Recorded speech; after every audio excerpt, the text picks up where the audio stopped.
Oh, I.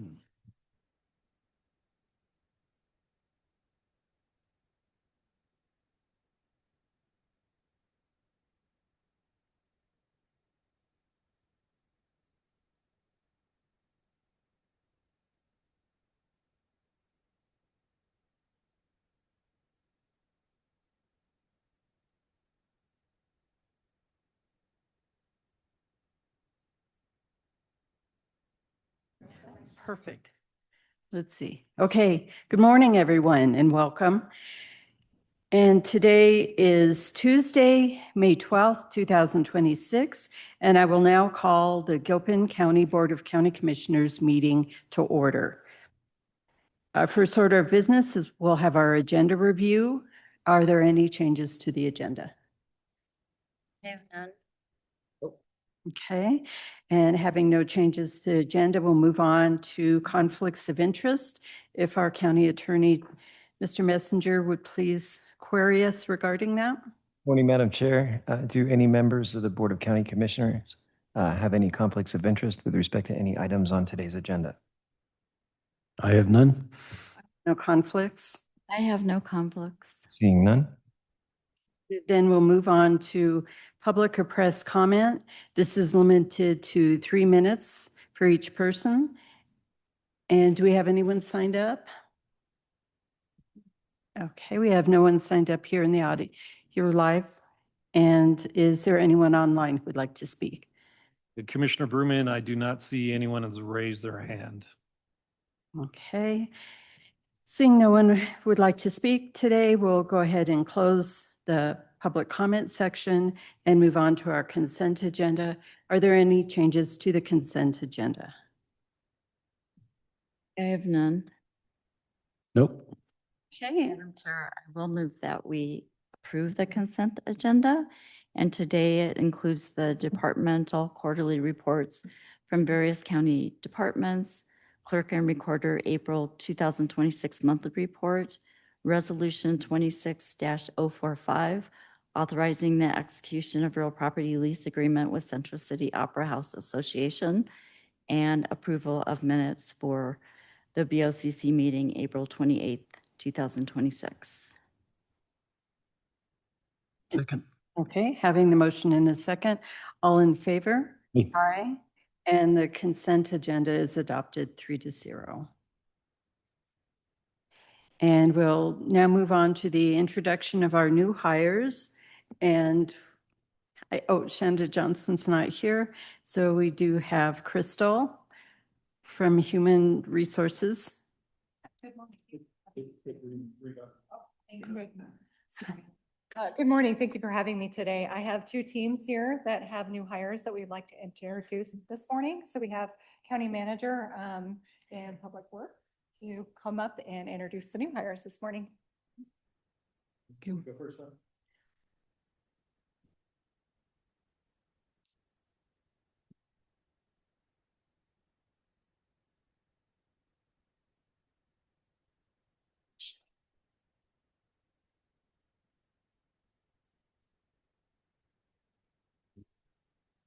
Good morning, Commissioners. It is with great pleasure that I introduce Brennan Lathrop. He comes to us, he's a Gilpin County native.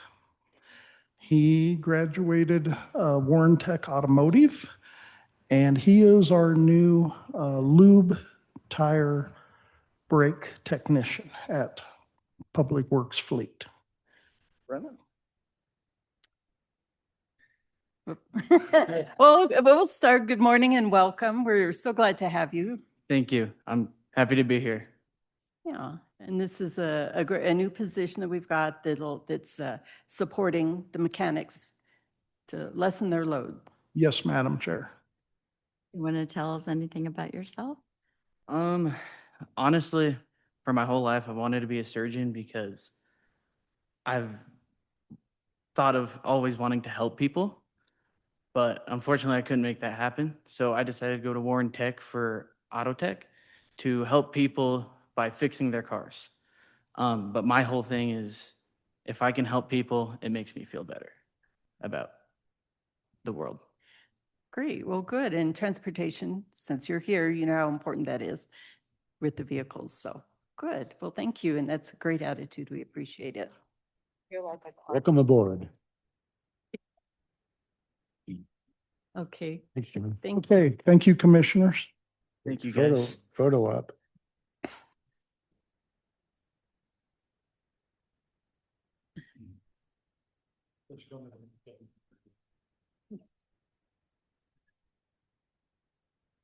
So it's my pleasure to introduce Alicia Parkers, the new clerk to the board.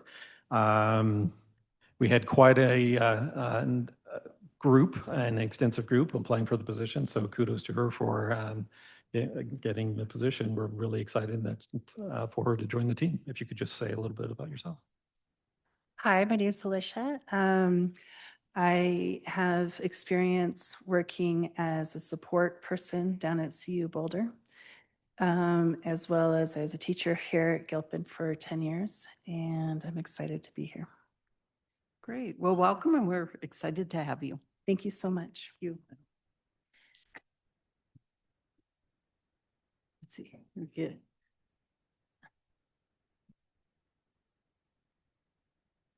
Let's see. And while they're having their picture taken, if we can have Jerry Brewer come on up. Morning. And we have a proclamation of Asian American and Pacific Islander Heritage Month. Yes, good morning, commissioners. So I would just like to read the proclamation. So whereas Asian Americans and Pacific Islanders, AAPI, have long played an essential role in Gilpin County, the state of Colorado, and our nation. From building our railroads, early mining, serving our country in uniform, advocating for civil rights, starting new businesses, and winning Olympic medals, the contributions of the AAPI community touch the lives of Americans every day.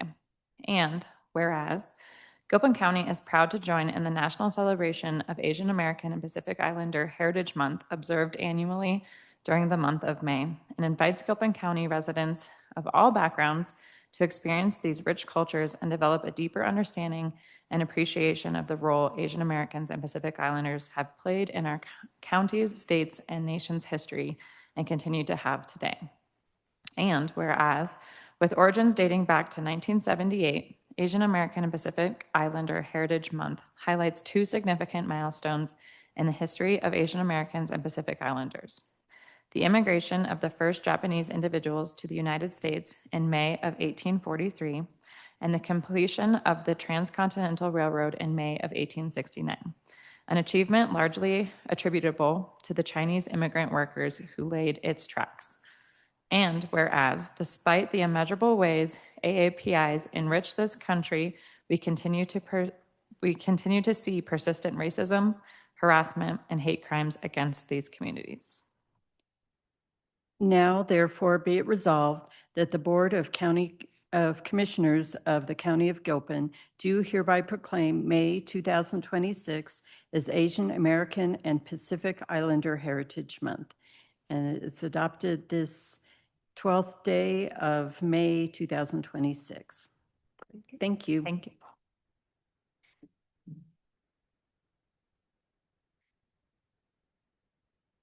Okay, and now we'd like to move on. And we have the first quarter of 2026 Sheriff's Report to be presented to us by Under Sheriff Greg Demo and our Sheriff's Office Public Information Officer, Tara Demo. Welcome. Morning, commissioners. Thank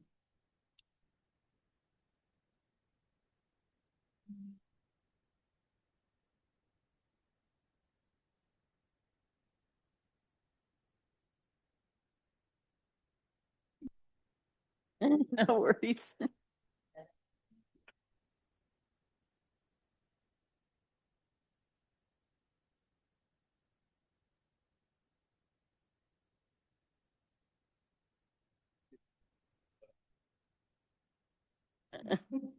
We have some glitch every meeting, so.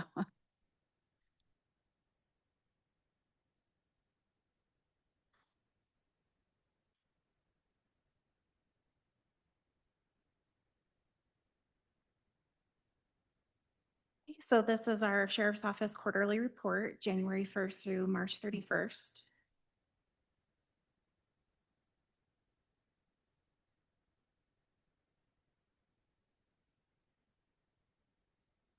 Okay, thanks. Great.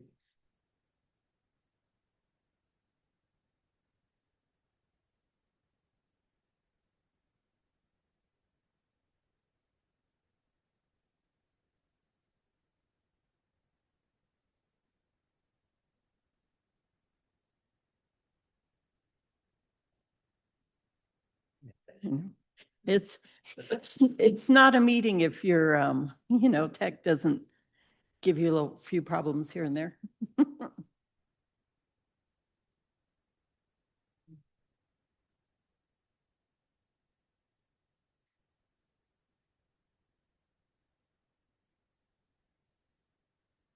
Go.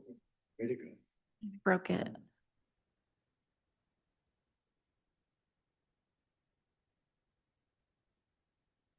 Okay, so we're starting off with our dispatch statistics.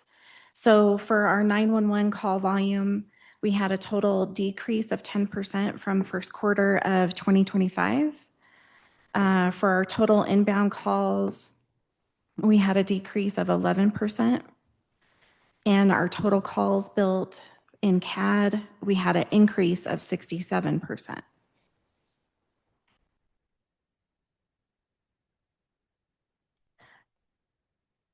For victim services, we had a total number of victims of a decrease of 14% compared to 2025.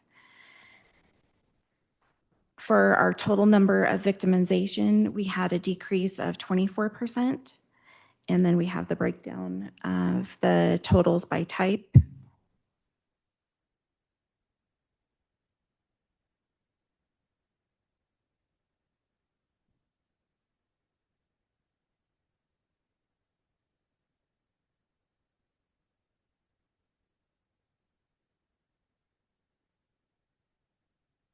Kara, I tend to ask, you'll get to know, we ask similar questions every time. The domestic violence, are those primarily in homes or are they primarily in the casino arena? Or are they just a mix? I think it's a mix. I don't have the breakdown, but I can get that for you.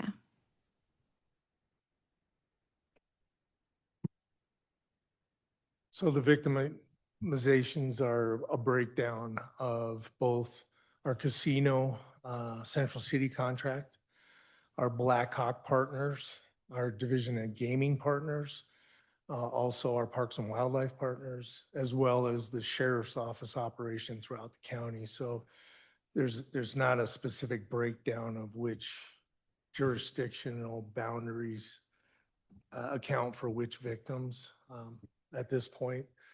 Maybe that's something we can work on in the future when we get our additional software upgrades. While we're still on this slide, and there's this batch slide about the decrease in the call volume, but yet there was a significant increase on CAD calls. Do you know what was the cause behind that? So the way I look at that, Manager Rears, is in January of 25, our patrol operating full-time employee deputies was at 8. And currently in January of 26, our patrol operating is currently at 12 full-time deputies. So you have a lot of self-initiated and proactive calls that are being built into the system that I think contribute to that increase of 67%. Mainly, it's our staffing levels have regained their strength and are currently at the full strength. Okay, so the CAT calls will include residents calling in as well as deputies calling into dispatch to report. That's correct, Commissioner.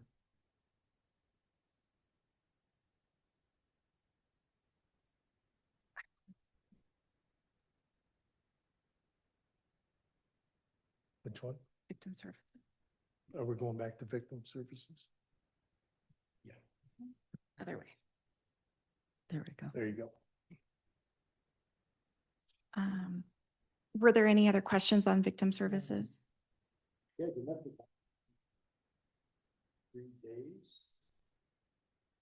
Are there restraining order violations or- So there's, Is there a number of how many incarcerations are associated with that number? when we get to the detentions portion, we can show the breakdown of the persons that are brought to the jail for incarceration and I believe it's broke down by, Mhm.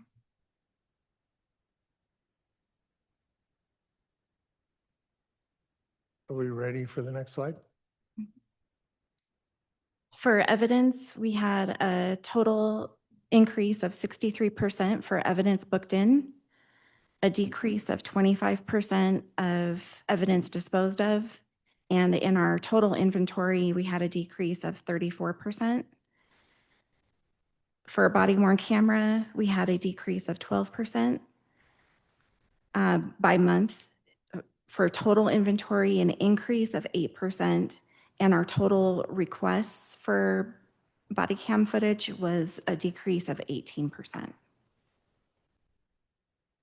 Tara, is the decrease partly because we just, in our last meeting, they had, we approved the disposal or moving on? That's correct. Mhm.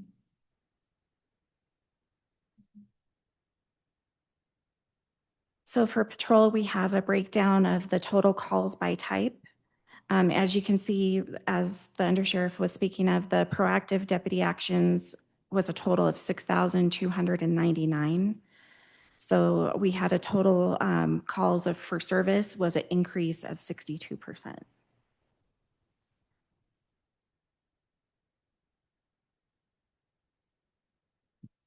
In records, we had a total increase of 28% for our records requests.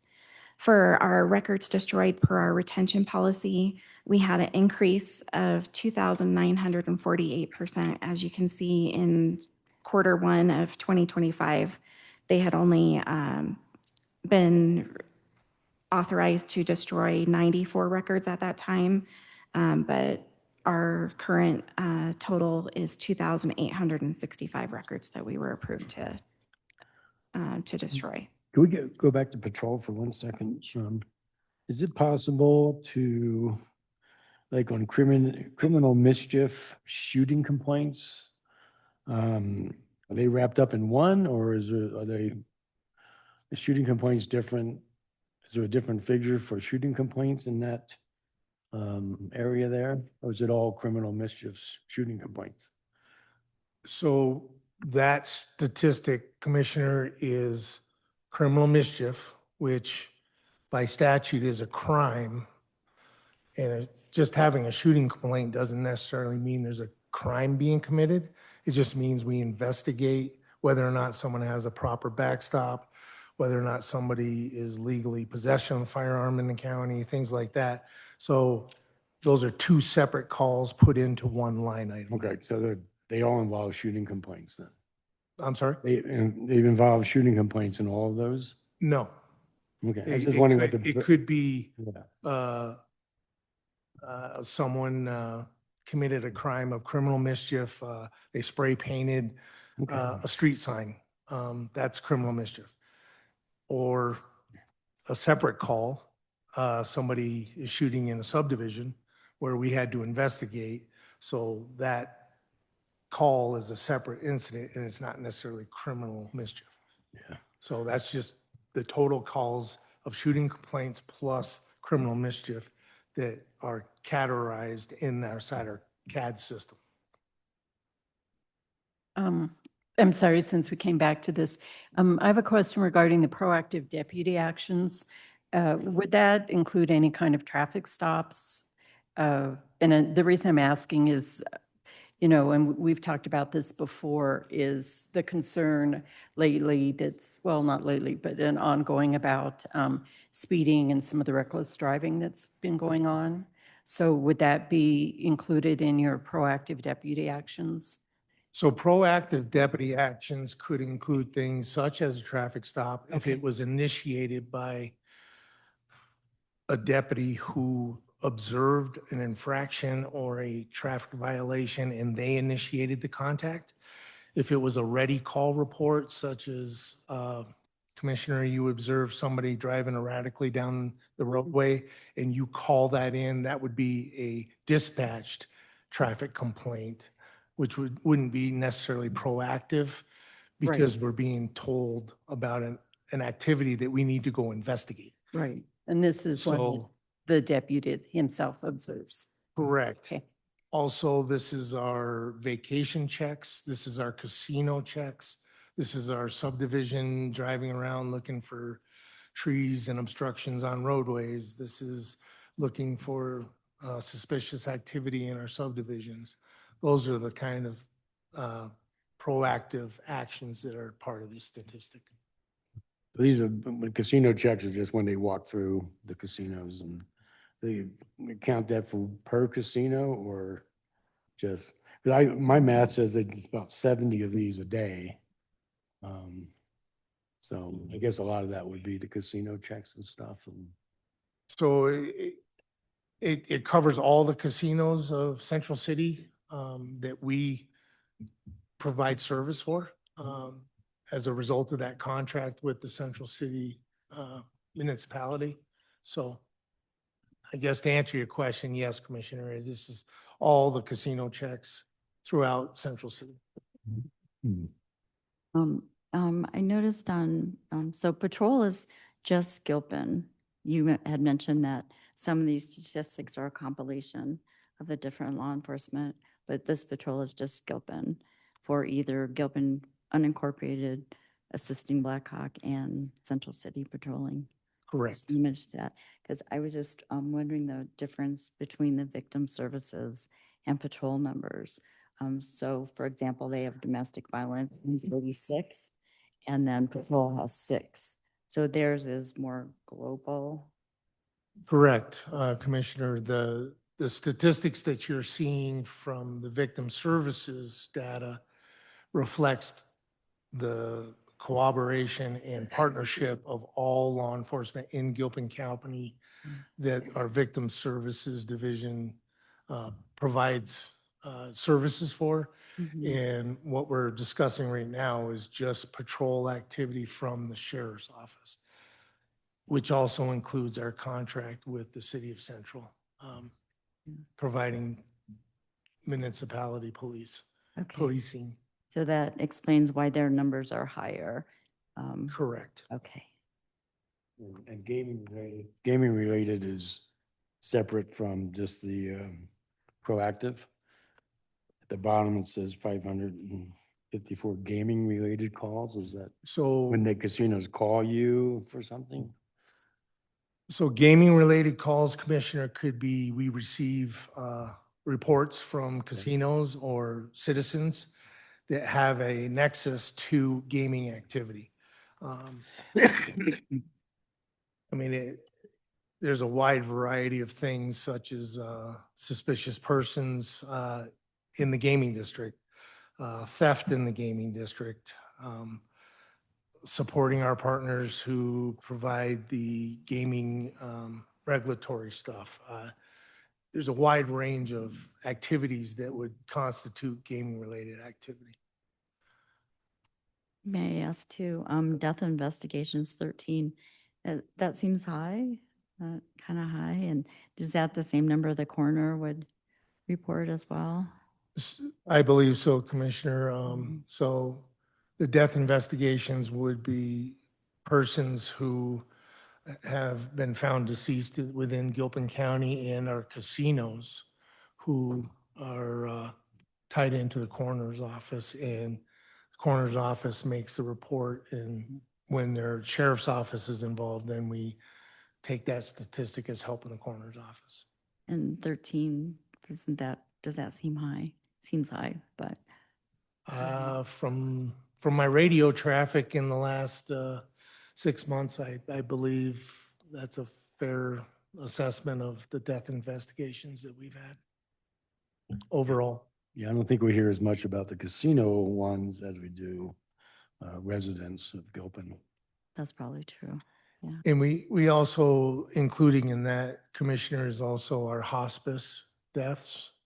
So those are our folks in hospice care, even though it's a different circumstance and it's planned a lot of times, but we still include that in our investigations, if that helps. It does. Make some of that number realistic.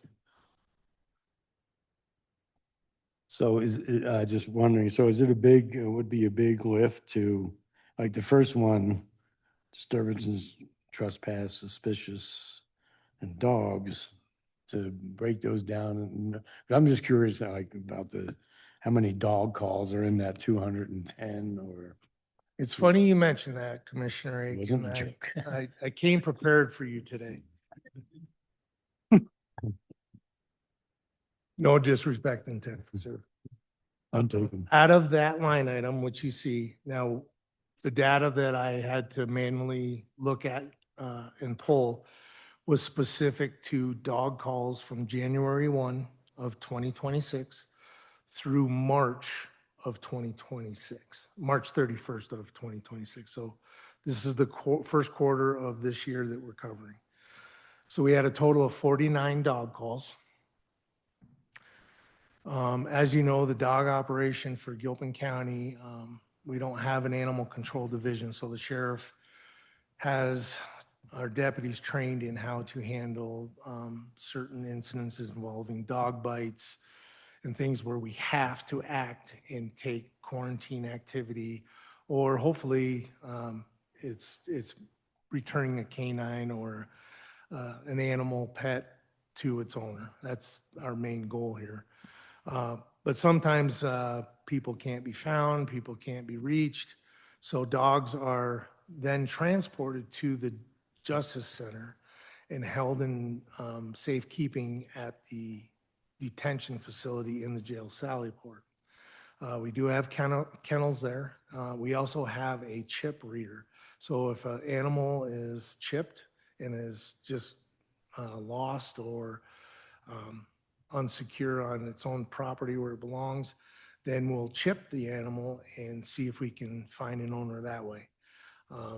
So for the first quarter, we had a total of 5 animals that had to be taken to the Justice Center. They either were chipped or temporary housed. And then out of that 5, I can say that we had 2 that were returned to their owner and 3 that had to be transported to Charlie's place. So our Gilpin deputies had to take 3 dogs from our jail Sallyport to Charlie's place in the first quarter.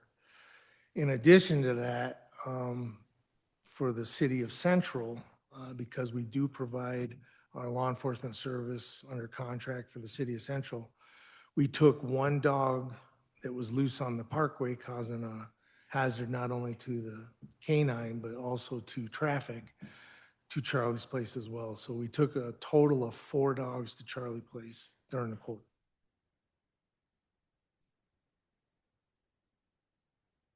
You're welcome, Commissioner.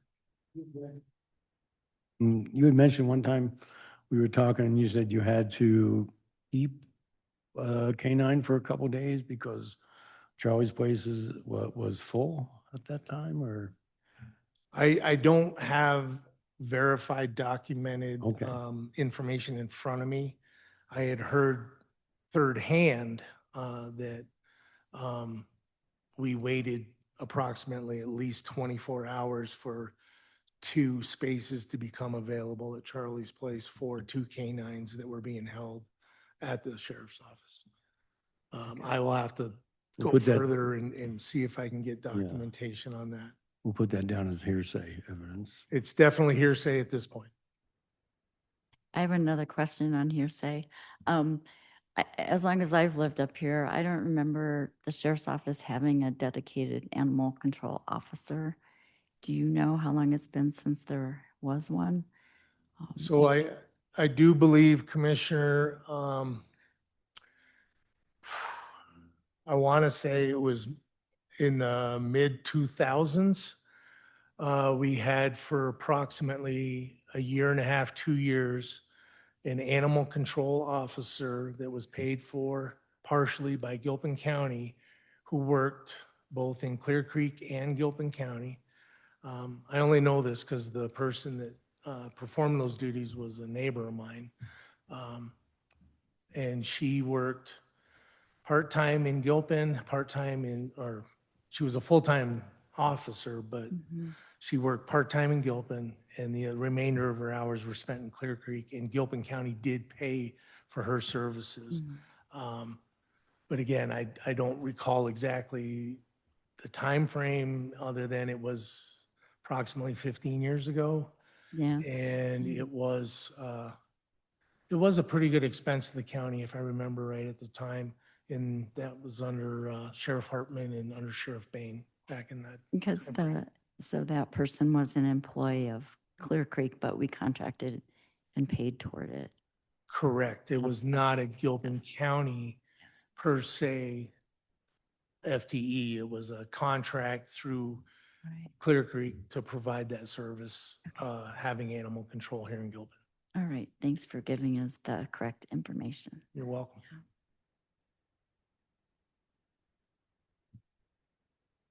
Next slide. You guys are testing me today. Okay, so on records, as I was saying, we destroyed, per our retention policy, a total of 2,865 records so far this quarter. And then for our concealed handgun permit totals, in Q1, we had 13, a decrease of 41% from 2025.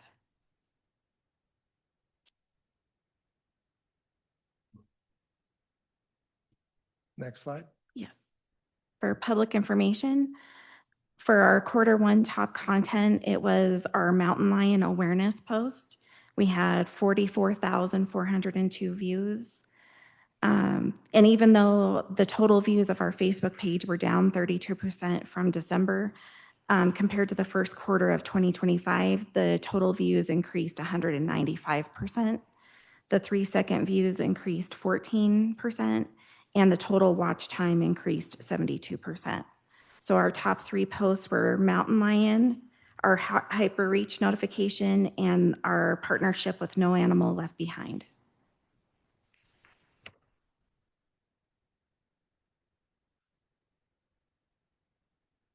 For detentions, we had a total of 225 bookings, which is up 12% from 201 in Q1 of 2025.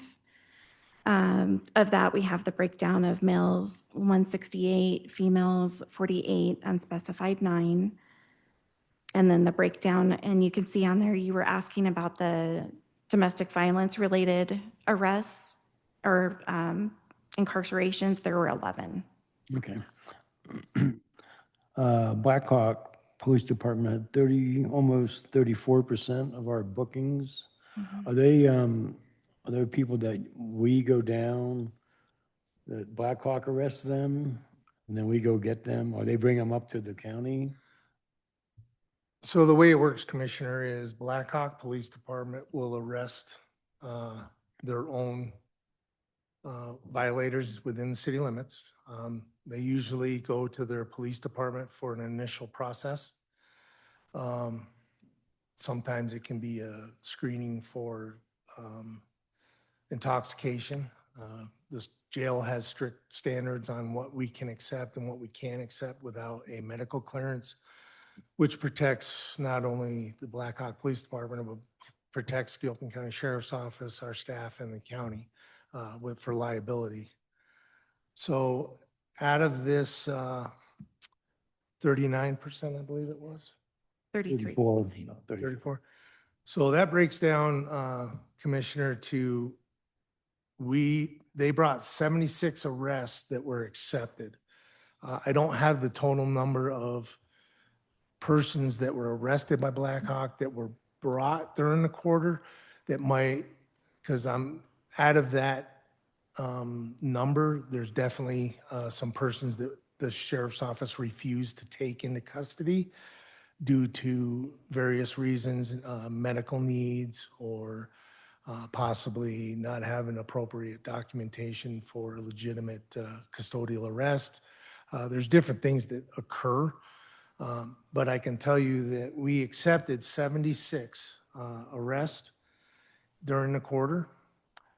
Out of that 76, 71 of those arrests were identified as gaming-related arrests. All Blackhawk arrests for processing were classified as county and state prisoners and pretrial detainees. Basically, what that means is no arrests were made for Blackhawk municipal crime offenses and brought to our jail. These were all charges that ended up in our county or state court, or our county or district court process. I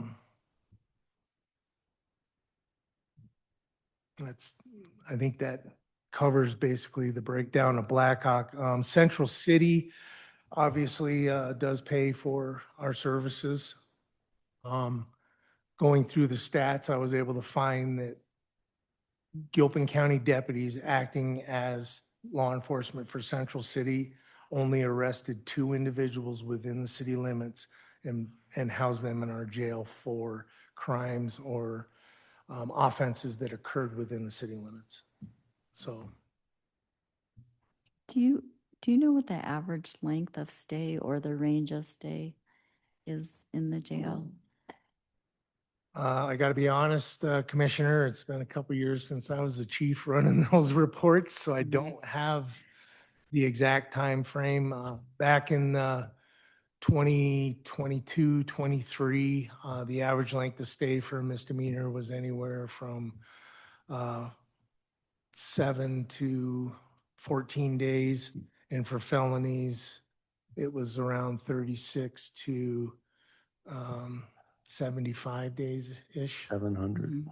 But there is those unique individuals that do spend longer amounts of time.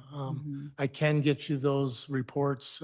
We are required quarterly to turn those stats into the Colorado Division of Criminal Justice. And those reports are open to the public for all jurisdictions across Colorado. Not only do we have to break down the length of stay for males, females, or those persons who identify as other, it's also broke down by classifications of nationality, race. There's a few other categories that I can't think of off the top of my head, but all that data is available online under the Department of Justice. Thank you. You're welcome.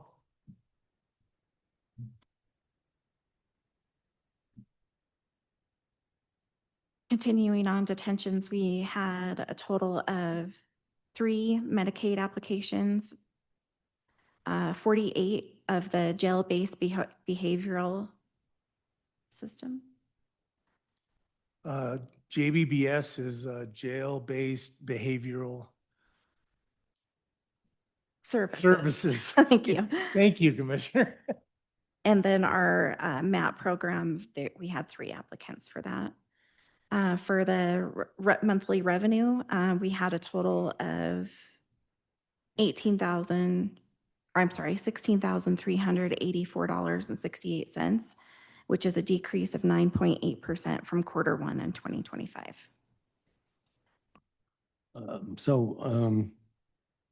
When you have this, excuse me, when you have a garnishment or something, where does that show up?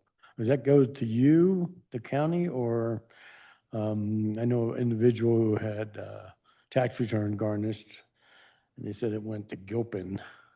So I'd have to look at specifics on that. Where would that be in the revenue? So the only time that we would collect and lawfully can collect past due amounts for detentions is under the booking fees. Okay. So if, I'll just give an example. You have a person who receives a DUI traffic ticket, is released on released on a PR bond, fails to appear at their first court appearance, then gets a warrant and is picked up on a warrant, brought back to jail. That's a separate offense, so that's a different booking fee. So if they come back and they don't have any money, so a negative balance goes on that person's inmate account. If they came back a third time after failing to appear again, if they came in with money on their account, on their person, then the computer automatically will take that money. But as far as garnishments on taxes, that would be a question for the courts or some type of court ruling. The sheriff's office does not partake in any type of active garnishments or going after individuals When people- unless it's through legal authority, through yourselves and the county manager and our county attorney would be consulted with before we took any of those kinds of actions. And when people put money on the books for the inmates, there's a certain percentage is taken out for jail fees or? So the jail does have fees. There's a $10 copay for doctor. There's a $5 copay for nurse if they're requested, treatment. There's a 50-cent surcharge on over-the-counter meds. Now, no services within the jail are denied any person experiencing incarceration based on being indigent. All those services are provided and have to be per law and per the jail standards of Colorado. So we don't deny that, but we do have the right to put those charges in a negative balance on a person's experience in incarceration's inmate account for future collection should that person come back and have money on their person when they're arrested, or we do, when we release people from jail, give them a balance sheet of what their account looks like. If there's a negative balance, they receive that. So sometimes we get persons that come back at a later date and pay that money owed to the county. Okay. Is the Department of Corrections backlog, is that from last year? I was just wondering why it's referred to as backlog. So once a person is sentenced to Department of Corrections, Department of Corrections has 72 hours to get them housing at DRDC down in Denver from our facility. If they remain longer, then we can start charging the current Department of Corrections housing rate, which I believe right now is $79. Hopefully it goes up soon. It needs to. But I mean, it's no secret, DOC has got a serious backlog. At least we are getting something for it. So what that statistic and amount shows is not only us holding people for Department of Corrections waiting for that house or their housing down in Denver, there are also parolees. So if a parole violator is brought to our facility and they're only being held for that parole violation, then we can also charge that daily DOC rate housing those prisoners. So that's also included in that housing DOC backlog line item. Thank you. You're welcome.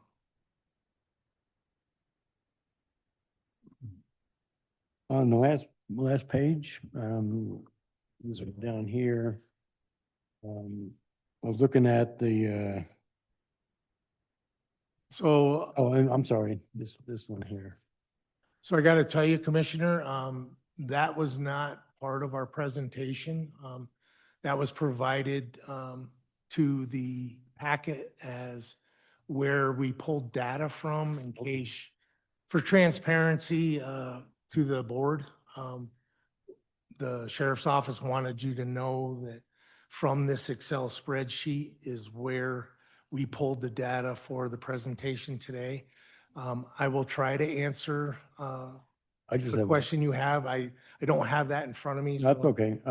But There's a, I will do my best. yeah, there's a section that has 4 line items, grant patrol, grant detentions, and they're all like blank. Is there, do we have grants available for these sections under the grants here?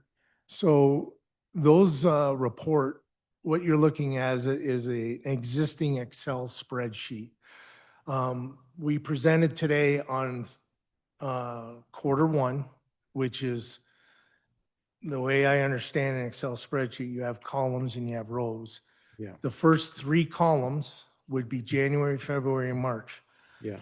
You also have the remaining 8, 9 months on that spreadsheet, and then you have a grand total.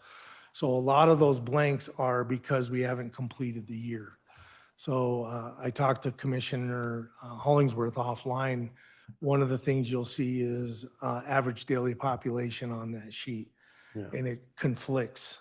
You had 29, 29, 29. That's the first 3 months, January, February, March, and then there was 9 months of blank. And then you had a total and it said 7 because the computer is basically coming up with a average for just the 3 months instead of the 12, because there's no data in those line items that you're looking at. Hopefully I can answer your question. Some of the grants haven't come due yet. They're still being done. I received yesterday the notification on the work Sergeant Matthews did on the jail-based behavioral services grant. We did see a decrease in that of roughly $10,000, but based on our amount of persons in the program and taking advantage of medicated assistant treatment in the jail, we still feel we can keep that program viable. And so that's not on your sheet. The DUI LEAF grant, I'm not sure. I believe it's due usually in June. So that's why that might be empty data you're not seeing. So to answer your question, we have lost the ability for some of these grants, but some of them are coming back. The Colorado Department of Homeland Security, I believe, just got some funds open up for FEMA. How much and what we can put in for through UWASI was made an announcement yesterday, and our OEM director is looking into that, of possibly getting grants, and I believe it was for strategic planning and all that emergency management stuff. We're pursuing those. So it looks like we are, so. Yeah, and I think when you look at those, and you haven't gone through the whole process, but a lot of these are annual grants that come through. So that's why they're on there.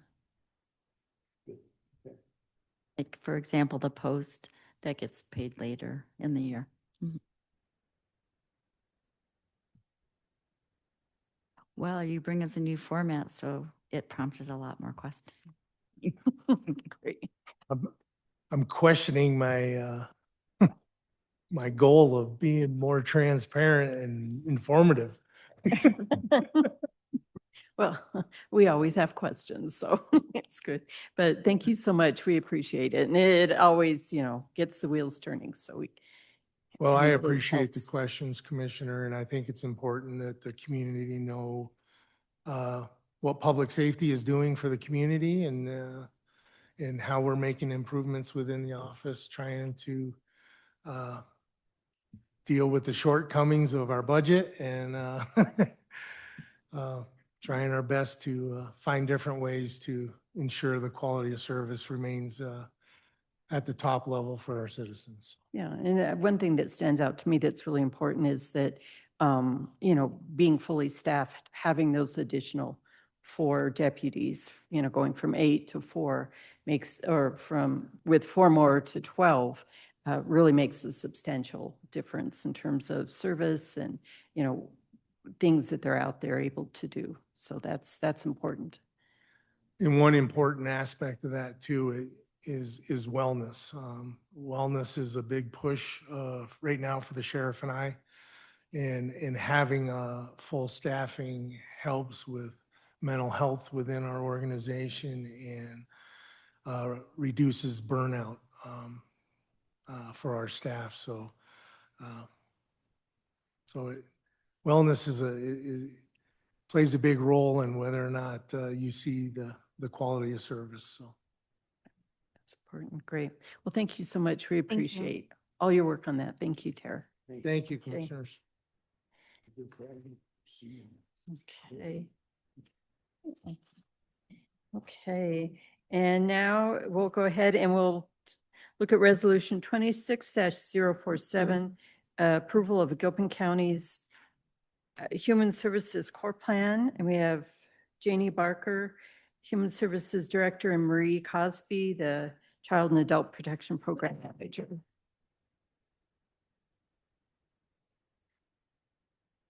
Good morning. Good morning. So the Gilpin County Human Services Core Plan has to be submitted to the Colorado Department of Human Services and requires the board's approval and eventual signatures through DocuSign.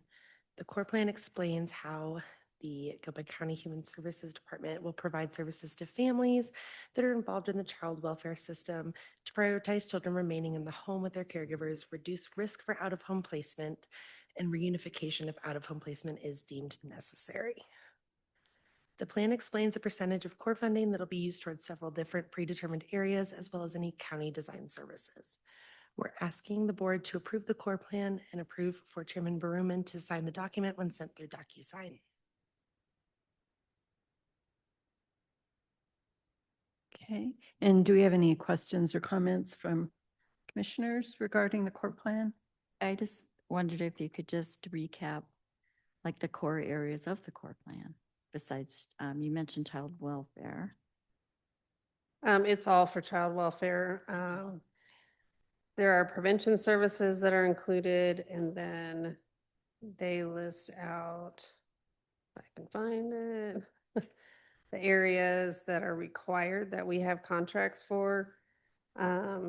Human-based, home-based interventions, intensive family therapy, sexual abuse treatment, day treatment, life skills, special economic assistance, again, only to families that are involved in our system, aftercare services, mental health services, substance abuse treatment.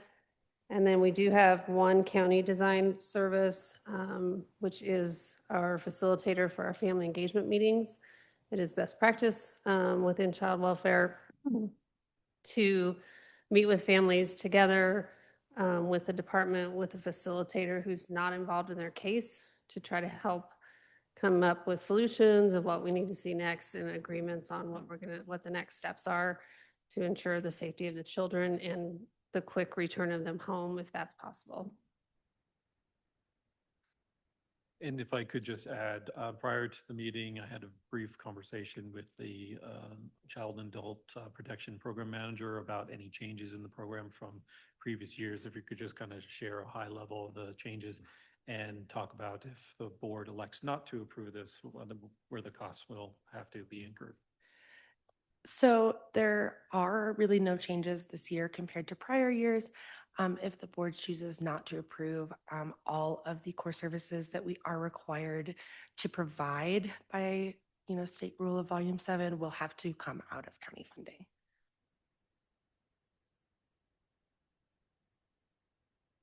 Is this an area that's 80/20 reimbursed or 90/10? There are two different pots of money for core services. There's a pot that is 100% covered by the state. The amount we get for that, I don't recall the exact amount, but we have never hit that cap. But if we were to hit that cap, then it goes to 80/20, where the county would pay 20%.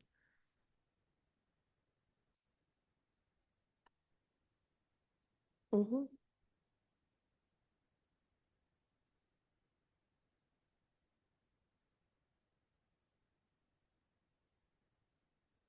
Well, if we don't have any other, oh, do you have a comment? Nope. Okay. Madam Chair, I was going to move to approve resolution 26047, approval of the Gilpin County Human Services Core Plan. I'll second. Okay, having the motion in a second, all in favor? Aye. Aye. Aye. And thank you. Resolution 26-047 is adopted 3-0. Great. Thank you. And Thank that, you. I'm not sure the timing of the DocuSign that will come through, but I will certainly let your assistant to the board know when that's going to be expected to come through. This plan doesn't have to be approved until August, but we had it done and we wanted to. Right, the get this sooner part the over better. with, so. Okay, great. And I know they'll usually send me something Yeah. within a week, I think, of our approvals. So I'll keep an eye out for it as Okay. well. Thank you. Good, thank you. Okay, and next we'll go to resolution 26-048, the request to add one full-time public works position, a slash mulch site equipment operator. And we have John Combs, Public Works Director, and Crystal Gans from our HR department. Good morning. Good morning. Good morning, Commissioners. So, in our work session, we discussed starting a new position for the slash yard.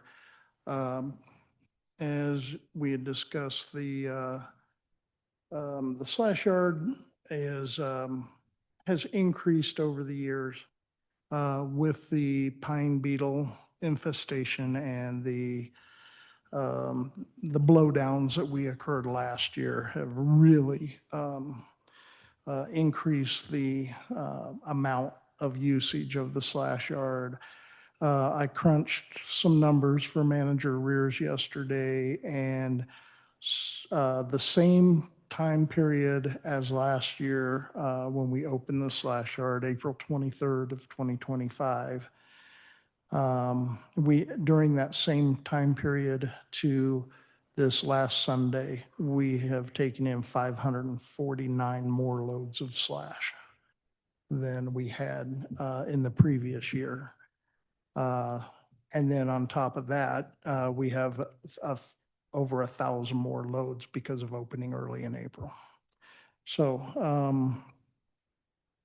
yeah, the ongoing beetle kill, the increased wind events, the accumulation of fire fuels in local forests, and the growing community reliance on the slash yard.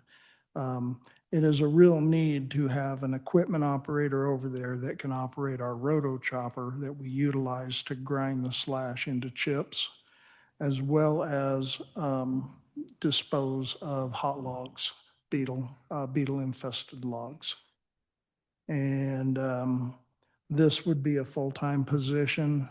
This person would, currently we are grinding Mondays and Tuesdays when the slash yard is closed to the public.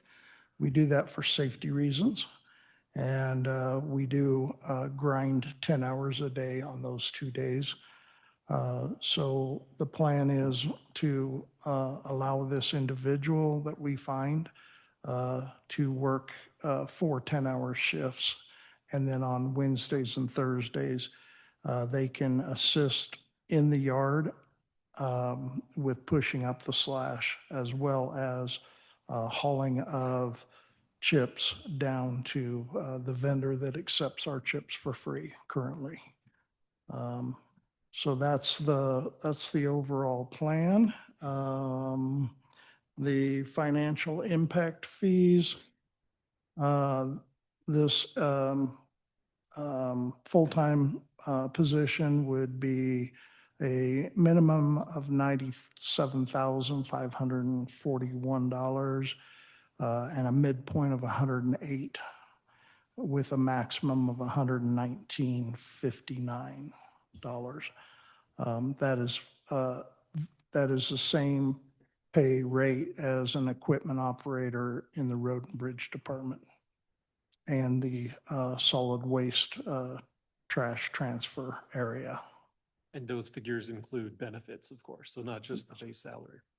And just to clarify, so that's equipment operator one. Yes. Name. And so the hourly rate is listed is about half of this cost. And this is for us to budget in case they take the maximum benefits, like if they take everything. So Right. that it's just to share the entire range. Mhm. But for a budgetary standpoint, we typically budget at the midpoint for the position. But we never know the qualifications of whoever would be hired for the position. Mhm. Yeah, and I brought this up last time this word was used in reference to a job description, permanent. Because I do like to point out that things change over time and no job is really permanent because, for example, we reduced staffing this year and now have identified a new need. And so this is being added on. So I don't know. Can you explain why the word permanent is being used in the description? Can you explain where you see that? And is it in the job description that you're seeing that, or? It's in the resolution. Your item one, the board hereby approves the addition of one full-time permanent / mulch site equipment operator, one position assigned to public Is it works. really referencing, it's a standard position? Yeah, I don't know why we're using the word permanent in that. I think maybe they're referencing to the more of the fact that it's a full-time position, would be my suggestion, but I don't know if that word permanent is needed or not. Yeah, maybe we can just change it to standard or just say full-time. Yeah, I think when we discussed it at the work session too, it was to differentiate because usually when we're talking about the slash yard, that's a seasonal job. And this is not going to be seasonal, that'll be right, a year-round position. And yeah, it came up in a past months and months ago. The word was used, so, all right. Thank you for pointing that out. But it's something we can change in the resolution. I think it could be stricken. I think that, that's provides clarity. I did have a question though, with all this increase, how many more times are they having to drive down loads of the chips now? Because I see that you're able to at least maintain it to a medium to, mound. Yeah, we are, we've put a tourniquet on the hemorrhage, but it is not cured yet. We've increased the number of loads going down probably eightfold already. And it doesn't look like it's going to end anytime soon. I imagine this week, last week we had a little lull in the number of loads delivered because of the snowstorm. But this weekend it picked right back up. And so I imagine this week's with the nice weather is going to be very, very busy again. So. Yeah, I viewed this as a key position, especially since we're always concerned in talking about people being able to mitigate, their property. And I think having this free slash pile is a great tool to encourage people to have, do mitigation, or even if they hire someone, at least it gives a little relief for cost and is kind of a carrot that we can offer so people mitigate their properties because, you know, so I'm thinking that for me, this is an important position to really consider. Thank you, Madam Chair. And we know driving from end to end throughout the county like we do, there's just huge blowdown. It's amazing. Yes, it looks like that the tip of the iceberg has just barely been touched so far. When you drive all around the county, there's so much blowdown, and that's just what we can see from the roadways. Right. Inside the heart of the forest, I'm sure there's a lot more. Yeah. Director Combs referenced the increase in the first 3 weeks this year from last year of 549. Right. Just to share the actual numbers, I think that also demonstrates the need here. In the first 3 weeks last year in 25 was 354 loads. Is it loads? Is that Yes, correct? loads. 354 loads. And then the first 3 weeks of 2026, mind you, the county opened early, it's 903. So that's where that difference of 549. So it is a significant increase in the number of loads coming in. Yeah. Right. So basically it'd be year-round slash yard operations, or would it be a lull and weather We're- permitting, or? We're not really planning on that. And the yard could be adjusted if, you know, the need is still there and continuing. But our plans were that this person could also be trained to fill in as a driver at solid waste and assist in snow removal. They need to have the proper licensing, a CDL Class B with a tanker endorsement. Yeah, but if we had a mild winter like this year, then they could continue operations. We could entertain that. Yeah, if it was going to be a full time, I think it'd be a real benefit to Well, starting early whenever possible and then going as far as possible. yeah, well, or just even if the slash art's closed, just go ahead and, you know, minimize, get the chips and everything down and get everything cleaned up and ready for the next time as well. Yes, Madam Chair. Yeah, we can expect from what I'm seeing and all, more wind events and more blowdowns. So cycle will be starting again. I hope not. I think this next winter is Mother Nature's gonna really show us her wrath in the amount of snow, not the amount of wind. And since the mapping is showing we haven't even gotten hit with the beetle kill epidemic yet. It's still coming our way. Yes. Yeah. I'm sure it'll keep this person busy. There isn't gonna be an issue with that, Commissioner. So just a reminder, right now, there's the relief for the slash R site actually comes from the road and bridge crew that come in to help. And Right. so they're pulling them away from the other activities in operation. Right. So then that relief would potentially go the other direction when the slash art is in sight to provide additional support for the operation for the road and bridge crew.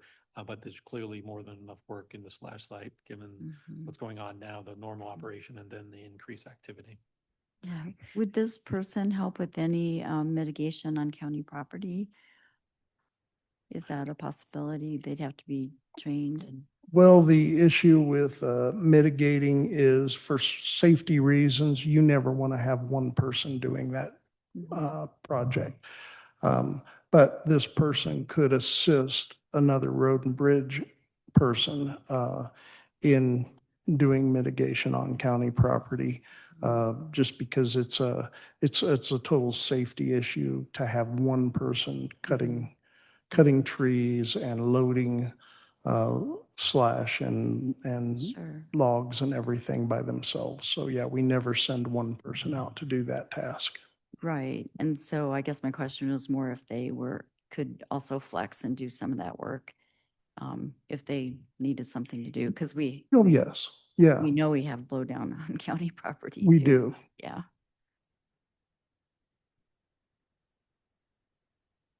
Okay. Okay, or any other questions or comments regarding this? No? And, okay. Now stand open for a motion. All right. Madam Chair, I move that we adopt Resolution 26-048. This is authorizing the addition of one full-time / mulch site equipment operator position in Public Works with the edit to the resolution, and that give you authorization to post it and Finance Department to do the necessary budget adjustments. Okay, second. Okay, all in favor? Aye. Aye. And a resolution 26-048 is adopted 3-0. Great. Thank you so much for your work on this. Thank you, commissioners. Good luck hiring. Yeah. Thank you. Okay, and then we'll still have John Combs here for resolution 26049, the Crawford Gulch paving project.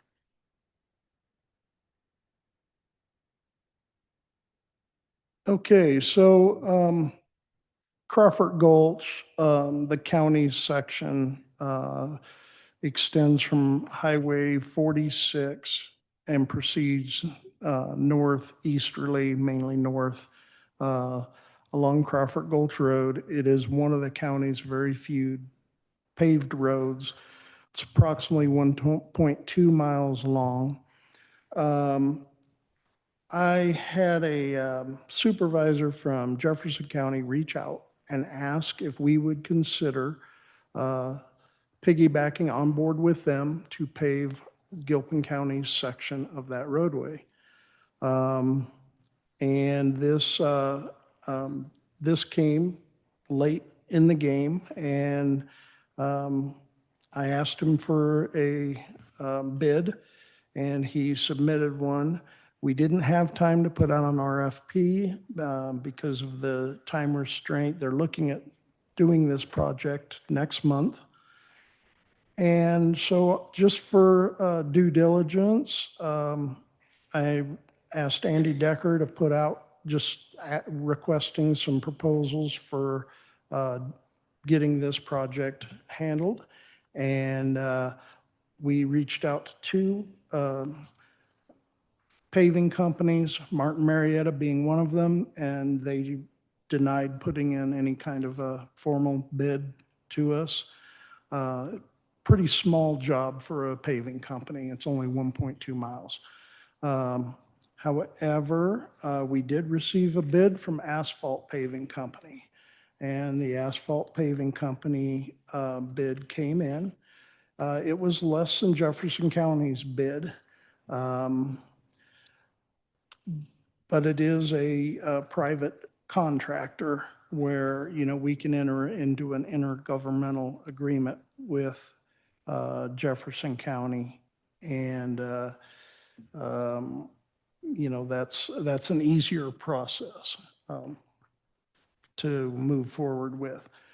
So the Jefferson County proposal came in at $390,849. And that does include rotomilling out the bad sections of the roadway. I did send a video to Manager Rears when I drove the road last week, the end of the week, and you can see the alligatoring, they call it, in the roadway, where entire sections are cracking out and the asphalt will just leave the road at that time. We're going to be back to a dirt road if we postpone this paving much more. And then it gets quite a bit more expensive, because then you're going to have to take the roadway completely down to the subgrade and then start over. And the paved roads are normally put in 2 3-inch lifts going in opposite directions every time they pave. And it's 2 3-inch lifts, so 6 inches of asphalt. We can get by with an overlay of 2 inches that will drastically increase the longevity of the road. And the, see,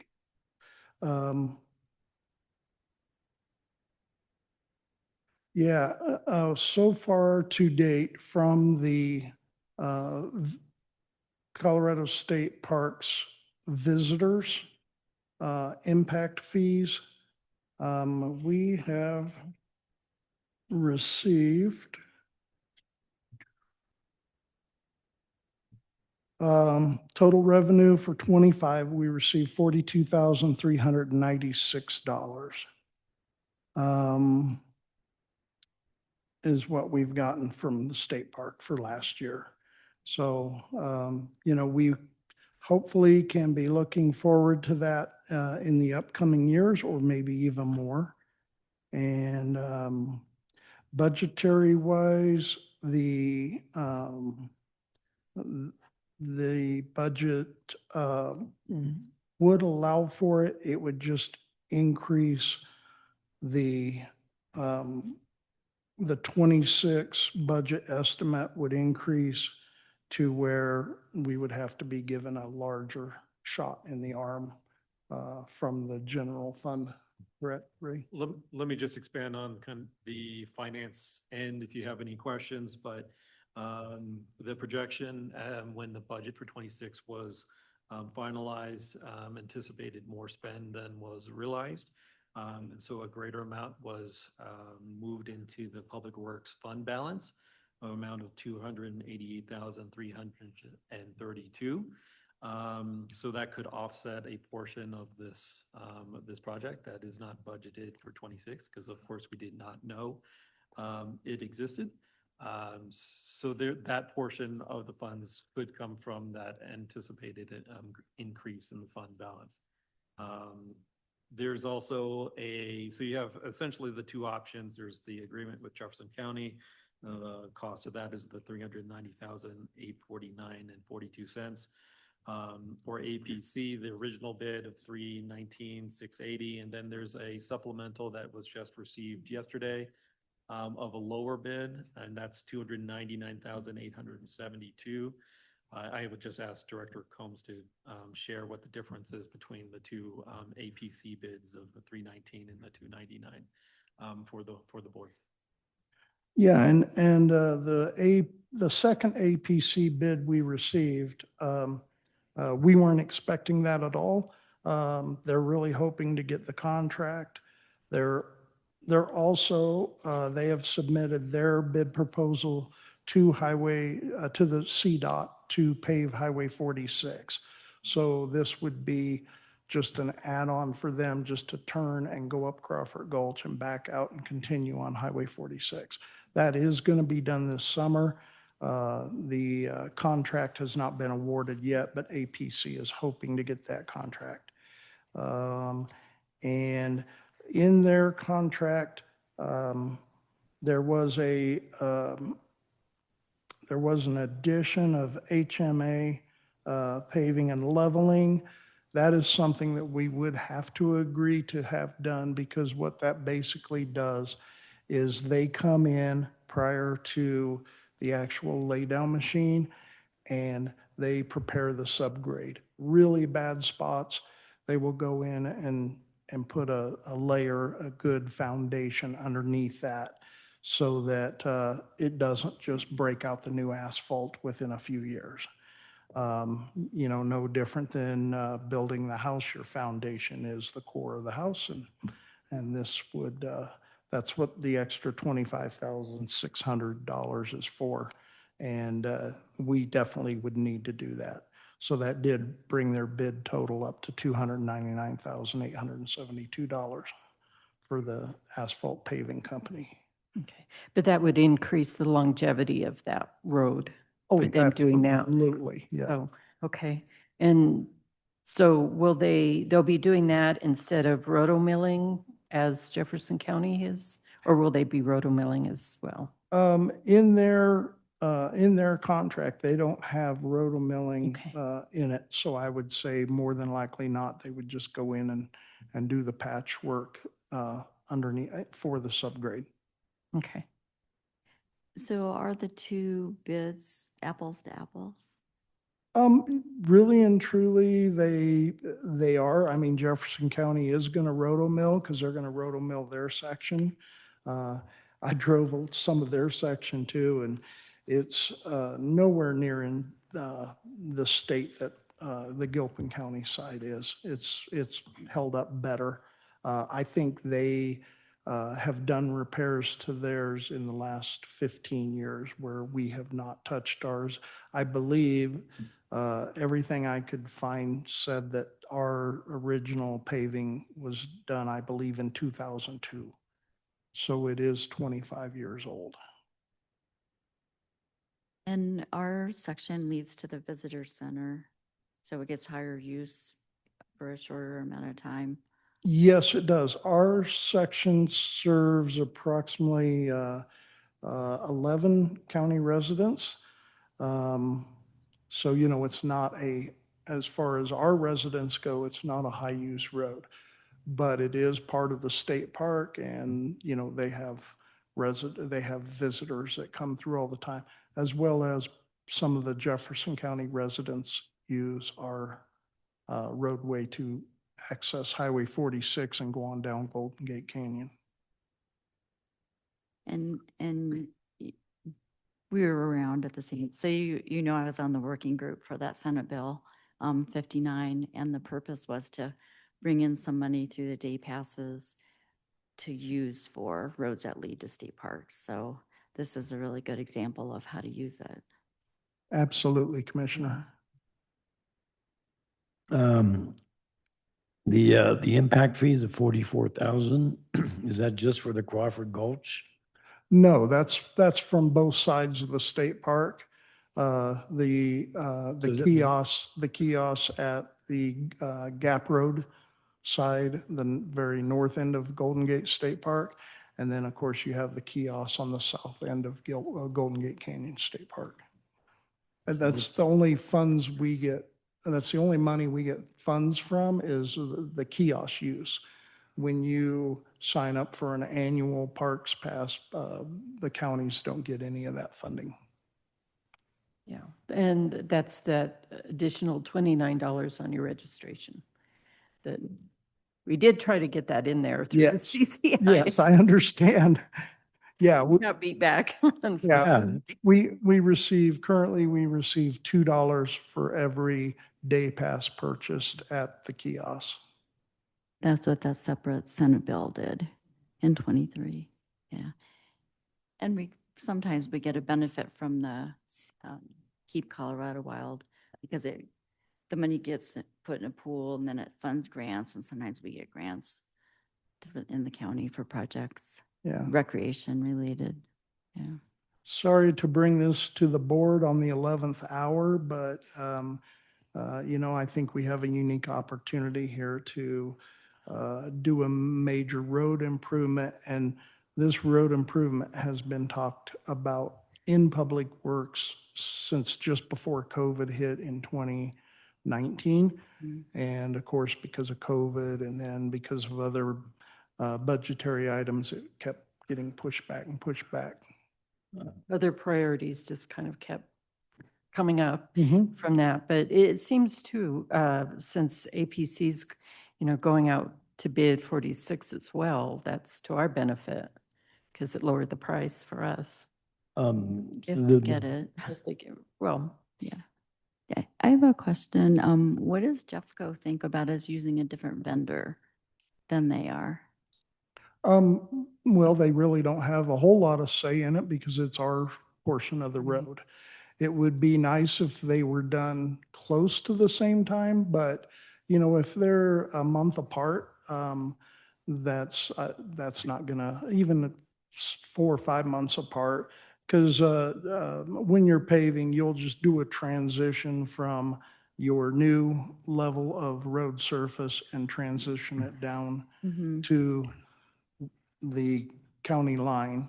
And then a contractor would simply come in and saw off and make a nice square attachment that they can put their paver to and take right off with it. Okay. So the two different bids, one of the differences was the asphalt milling to 2-inch depth. And then the other one is 0 depth. So is it beneficial to have roto milling done, or are they saying that they don't really need to, it just says the edge milling? So that's not would they be milling on the whole 46? Would they be roto milling that? And I'm just running Yes, through they are planning on roto milling Highway 46. In fact, in our discussions with CDOT, we have requested the millings so that we can use them on county roads. We've given them a site they can deliver them to, and we will take them out and utilize them on some of our dirt roads that need repairs. Okay, I'm just confused because do you recommend, I mean, it looks like you're saying we don't need to have the 2-inch depth milling on the second bid, which is only 39,000 compared to 84,000. And it says 2-inch to 0 depth, and the other one is a 2-inch depth. And I'm just wondering if, you think it's, the milling isn't necessary, or? Well, so the Jeffco bid, they are talking about roto milling down the 2-inch depth. And the asphalt paving company, they opted to turn around and they opted to go in and do some patchwork prior to bringing in the laydown machines to make the roadway better. So would that, milling or not milling, affect the longevity of the road, do you think? Or Either case, I believe, would put out a good surface. One of the other things that was in the Jeffco bid, I do believe, I don't see it in here. I believe that their bid, they talked about, or at least maybe on a phone conversation with them, they did talk about striping the road surface where ACP or APC does not address road striping. It's fog line and center line striping. Could we do our own striping, or is that? No, we have no paint truck, or I know Central City uses a walk behind painter. That would be very good to No, that'd be a long, hard walk doing that. But yeah, but either way, they did, APC did have some kind of foundational work that they would do before the actual repaving. Yes. Yeah. It does say pavement marking in here. Pardon? The Jeffco one does say in the paragraph it says. Okay, yeah, I pavement thought I'd read marking. that. Mhm. And the IGA you think will be easy to obtain? I talked to the road supervisor at Jefferson County, and the IGA is with their attorney's office, but the attorney assigned to compose the IGA is gone on vacation. So we should have it in a couple of weeks, I would hope. Okay. And then ours. And then we can bring it to Todd and his group. Right. So the money we save could be used to help with that full-time employee we just hired. Sort of. Well, Yeah. it's the mill levy money is the road and bridge fund. Yeah. Okay, so the updated, for clarification, the updated bid that we received from APC is not contingent on them getting the 46. No, it No, is, okay. it is a bid that has been submitted and, I believe I'm not wrong, Todd, but we could hold them to the bid that they submitted. Yes. Okay. Because that's even further savings. And I think it's just important to clarify the fund balance in the Public Works account. It is just over 2 million currently. After, if the board moves it forward, it'd be lower, depending on which of the two proposals you propose. Just wanted to remind the commissioners that annually funds are transferred from the general fund into this fund to keep it solvent of approximately $2 million every year, though it increased by $95,027 this year to support the lube tech position. So that additional funding is coming from the lodging tax. So just wanted to provide that clarity for the fund balance. Mhm. And it's the mill levy that property owners pay that feeds the general fund for road and bridge. Yeah, Yes, yeah. but it's not enough to maintain operations, which Right, requires it's the very, supplemental. it's very low. Yes. Yes. So, so if we were going to go with the APC bid, we would need a different resolution. Since it says, So since it says the paving project Jefferson County IGA in our resolution 26049. then it says, or separate contract with APC Construction Company and approving related budget expense. And so in the resolution, you have some options there, A or B. So if the board would like to go with the contract, so that would be option B. And can you repeat what the final actual bid was? Since the one we have is I different. see it. Okay. So- 299 something. So the one we just received yesterday, the price for the above items, which is asphalt removal, HMA paving, mobilization, milling, mobilization, paving, traffic control, $274,272, then has an alternative of an additional for HMA paving, SX leveling, which Director Combs referenced, which is an additional 25,600. You add those two together, 299,874. 872, Manager Rear, 72. Thank sorry. you. I had two, I said, thank you. Okay.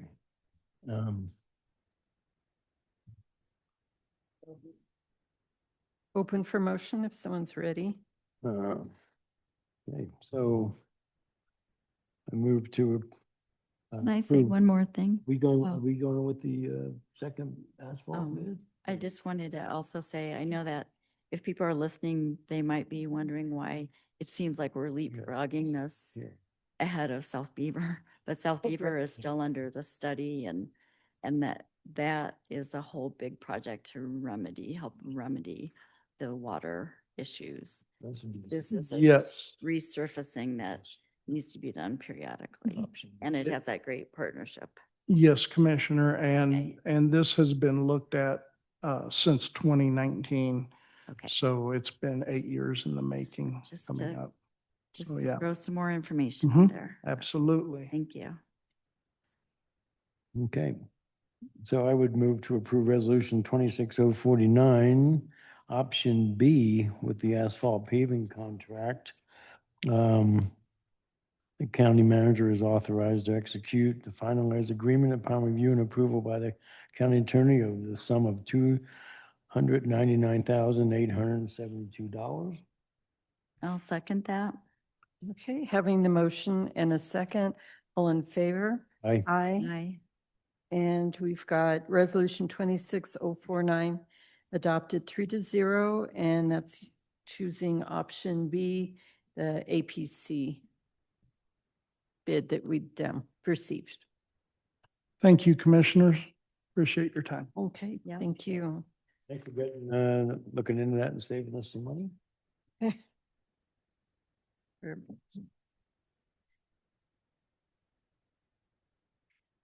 Okay, and now we'll go to resolution BLA 25-1 amended, and we have Jack Seaman, our Community Development Planner, to present. Good morning, Commissioners. Good morning. Morning. Okay. So I have brought before you an amendment to an already approved resolution. This is BLA-25-1 amended. So due to errors within the original resolution of BLA-25-1, which was recorded on August 18th, 2025, staff is requesting an amendment to said resolution that adds and edits whereas clauses, adjusts the layout of the resolution, and includes the correct legal descriptions of all parcels involved with BLA-25-1. You can see in specifically what's being changed on the next page of the staff report. We have the redlined version of the original resolution. Now, as for the content and layout of resolution BLA-25-1 amended, staff actually does have another request to omit or strike a couple phrases from the already provided resolution of the amendment. Unfortunately, I didn't catch this prior to submitting. I apologize for that. There are two clauses I'd like the board to edit or omit. The first one is just a portion of the whereas clause number 3. This is the clause including the authorization to apply for a BLA. The first part, just the first part, pursuant to CRS 30-28-139-4, staff would request that to be stricken. And the second clause is the whereas clause number 6, the entirety of it, which is whereas pursuant to CRS 30-28-139-3B, this resolution shall serve as the notice of merger. Both of these are reserved for merging lots, not adjusting lot lines. This amended resolution is about a BLA, not a BLE. So these parts in the resolution probably shouldn't be there. Staff is requesting this just to ensure accuracy and proper implementation of this amended resolution. Is there any questions? I noticed on the red line, on the signature page, that because I was the chair last year and Commissioner Berman is this year, that one was corrected or changed, but the other isn't. It still lists me.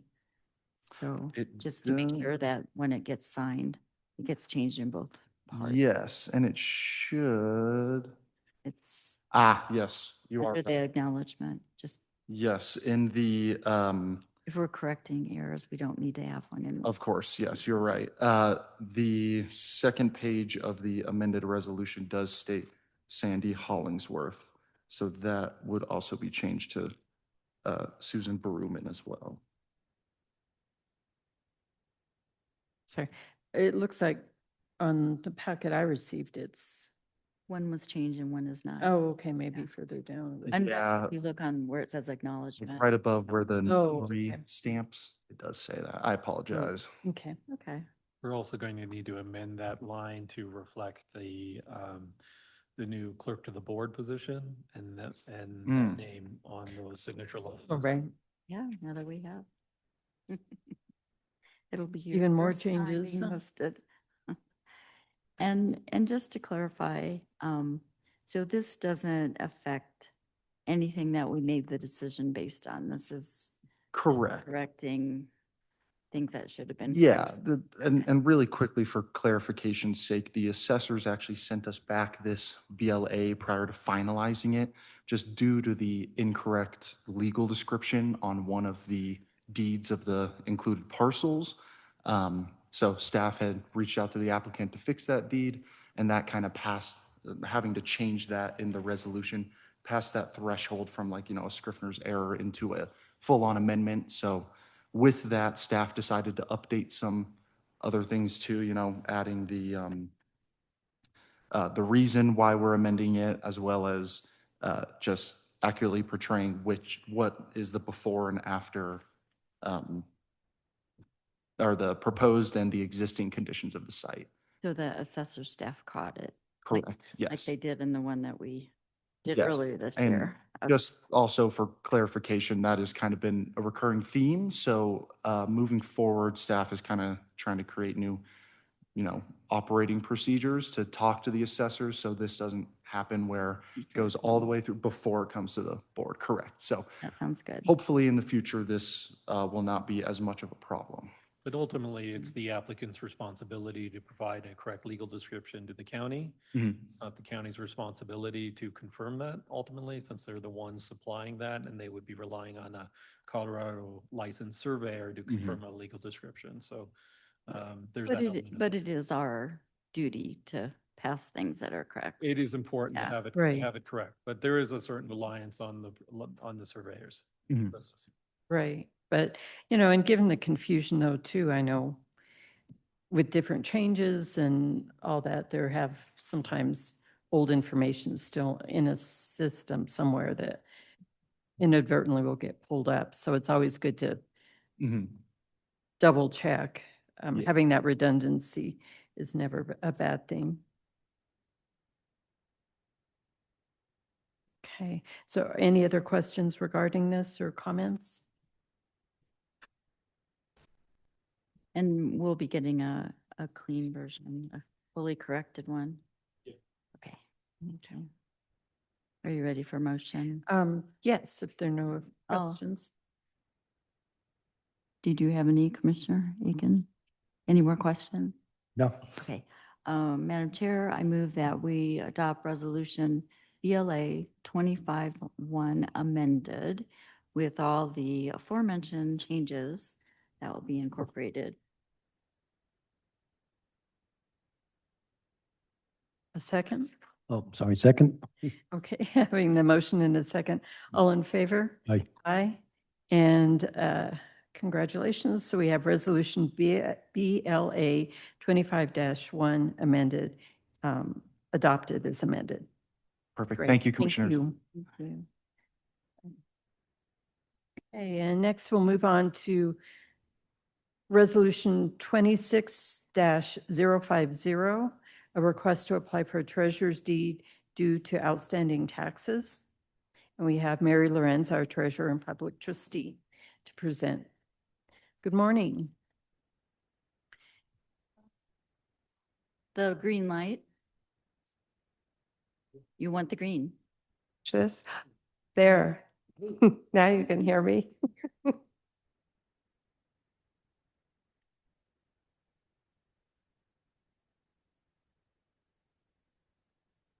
So this is the first resolution I've ever done like this, so I don't know how to proceed. Do you want me to read this? Do you want to ask questions? Just tell us what. Describe the history and where we're at, and Sure. what you're asking. maybe. Okay. So in 2009, tax lien sale for 2008 taxes, this piece of property was not purchased at the tax lien sale, so a county-held lien was issued. We've never had any interest from someone to purchase the lien from the county, so it has just stayed as a county-held lien. And it is now 17 years old, and I would kind of like to clear it up if at all possible. It's the last county-held lien we have on the books right now. There's a lot of money here that's not going to the tax districts. And by making it a county-owned property, of course, that completely takes it off the tax roll. But someone could come in and at the auction and purchase it, or the homeowner could redeem it. Or the county could retain it. How much is owed right now? $156,323.84. But a third option is the county would retain the property and that wouldn't go to auction. No, it will go to auction unless the property owner redeems it. Okay. When it goes to auction, the county could get a deed to the property or it could go to another party. So when it goes to auction, somebody would have to pay the back lien, right? Correct. They would have to pay everything that's due Which would come to the county. and the other districts. Yeah. Right. But if we initiate the treasurer's deed process, it would just cost us $2,000 approximately? Yeah. Yes. Okay. Is this held by an LLC? I know I see it listed every year as obviously on the list. The owner is More lots of luck. More lots of luck. Inc. Yes. Guess it's not that lucky of a lot. And is it correct that we only have so much time to apply for the deed, that there's a certain window of opportunity, and then at a certain point, we cannot apply for the deed? Is that a correct statement? That is correct. And currently that timeline is 30 years. So we could continue to keep it as a county held lien and do nothing. Statute is in the process of being changed to make that, I believe, 7 years. But this would be grandfathered in, so it would not be affected. Yeah. It would be future county held liens. Was that a bill being run this year? Yes. Oh, It's part of the treasurer's deed cleanup bill. okay. Not one that we discussed in depth. Right. Yeah, but at that same time, just the amount on the lien would grow and still, I'd noticed from my short time in the treasurer's office that these larger ones are less likely to ever be purchased. Correct. Because of the amount owed. Correct. Yeah. Yes. Yes, so if you were to choose not to apply for this treasurer's deed, it would continue on as a county held lien and the amount would continue to increase every year based on the interest and the current taxes. Right. And with the county receiving no money from it. Correct. So at what point would it become an actual county holding, like an asset for the county? It has to go to the auction and then you have to wait and see if someone bids on it. Correct. It would go clear through the process where we would have owners and encumbrance search done. We would publish it in the paper. We would post a notice on the property. We would set an auction date and the owner would have up until the day prior to that auction to redeem it. And if they didn't, then it would go to auction. And then you would know that day if someone else came in and bid higher than the amount due. And And then, if no one does, then it would be deeded to the county. thank you. You're That's welcome. Very linear. But if we do decide just to go ahead and go for the treasurer's deed, the owner is still notified and will have a chance to come forward if they wanted to. Correct. The owner will be notified all along this whole process. Okay. Motion? Yes. Okay. I move to approve resolution 26050, request to apply for treasurer's deed due to outstanding taxes per CRS 3911-142, vacant lot S12 T3S R7 3W subdivision, Central City Block 048 lot 012 through lot 017, owner, More Lots of Luck, Mary Lorraine, oh, no. I second the motion. Okay, and all in favor? Aye. Aye. Okay, so the resolution is adopted 3-0. And I guess we'll go ahead and apply for the treasurer's deed. Thank you. We will get that in the process. Thanks, Mary, for Thank you, bringing that everyone. to us. Yeah. Okay, so next we'll have the county attorney's report. Todd Messenger.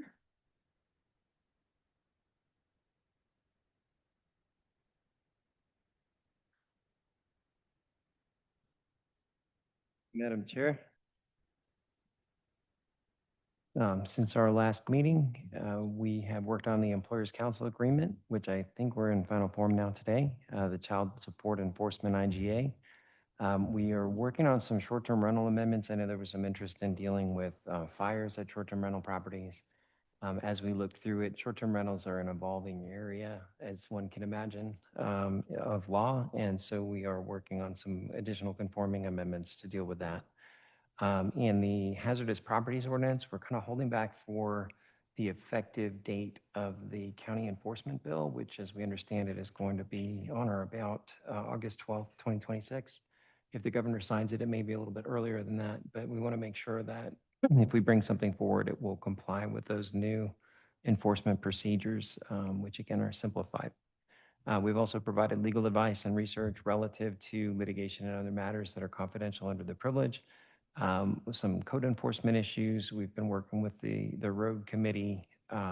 We have looked at some correspondence addressed to the sheriff's department, and we have worked on the Regional Housing Authority feasibility study and implementation recommendations in terms of how to finish up that project in a way that's satisfactory to the county and to the issuer of that grant.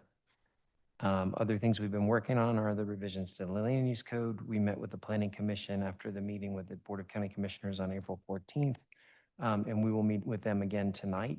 Tonight we'll be discussing land use compatibility and all of the complexity of that in the context of what we call use-specific standards, which are standards that help to maintain compatibility among uses that could otherwise be incompatible in their surroundings.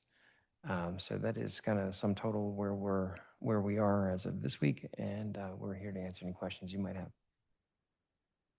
Okay, and do we have any questions or comments? Neither. No? Okay, great. Thank you, Todd. And then we'll move on to the county manager's report. Thank you, Commissioners. You have my report in the packet. I'll hit some highlights here. First off, this is the first and last regular meeting of the Commissioners in May. The second meeting has been canceled, so the next meeting after today will be June 9th. The work session, which is scheduled for next Tuesday, there's 4 topics listed. I did get a chance to review the roadway update in the regulations. I do believe we need additional time before it comes forward. So that likely will be stricken off the work session for May 19th, leaving the 3 other items, the Rudolph Ranch Working Group, the Community Center Code of Conduct, and then the compensation study, the first of 2 discussions with the board. Remaining work sessions are listed there. I'll highlight July 21st, where we are looking at a tentative joint meeting with the Clear Creek County Commissioners regarding the animal shelter and regional childcare. Between now and then, there will be a stakeholder group that Clear Creek County will be facilitating and asking for participation for key stakeholders involved in the animal shelter or animal-related activities. They will be facilitating it and inviting specific stakeholders to that committee as we're working on possible solutions for the animal shelter between now and then. But I imagine a robust discussion on July 21st.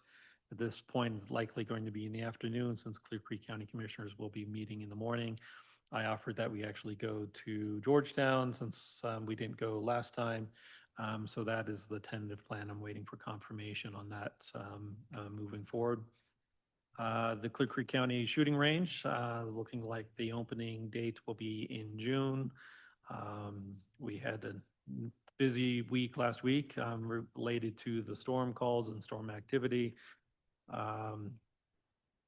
Moving on to the Manager of Strategic Projects report. I know you're aware, but it's good to share this publicly that the 2 congressional directed spending applications were picked up, which was a very nice surprise. by each of our senators. So the courthouse generator project, 64,000 was picked up by Senator Hickenlooper. So it's moving on to the subcommittee. The Rondsville Cistern project of 257,842 picked up by Senator Bennett's office. So obviously we're eager to hear how that progresses through the federal process. And then I'll just share that obviously the social media engagement continues.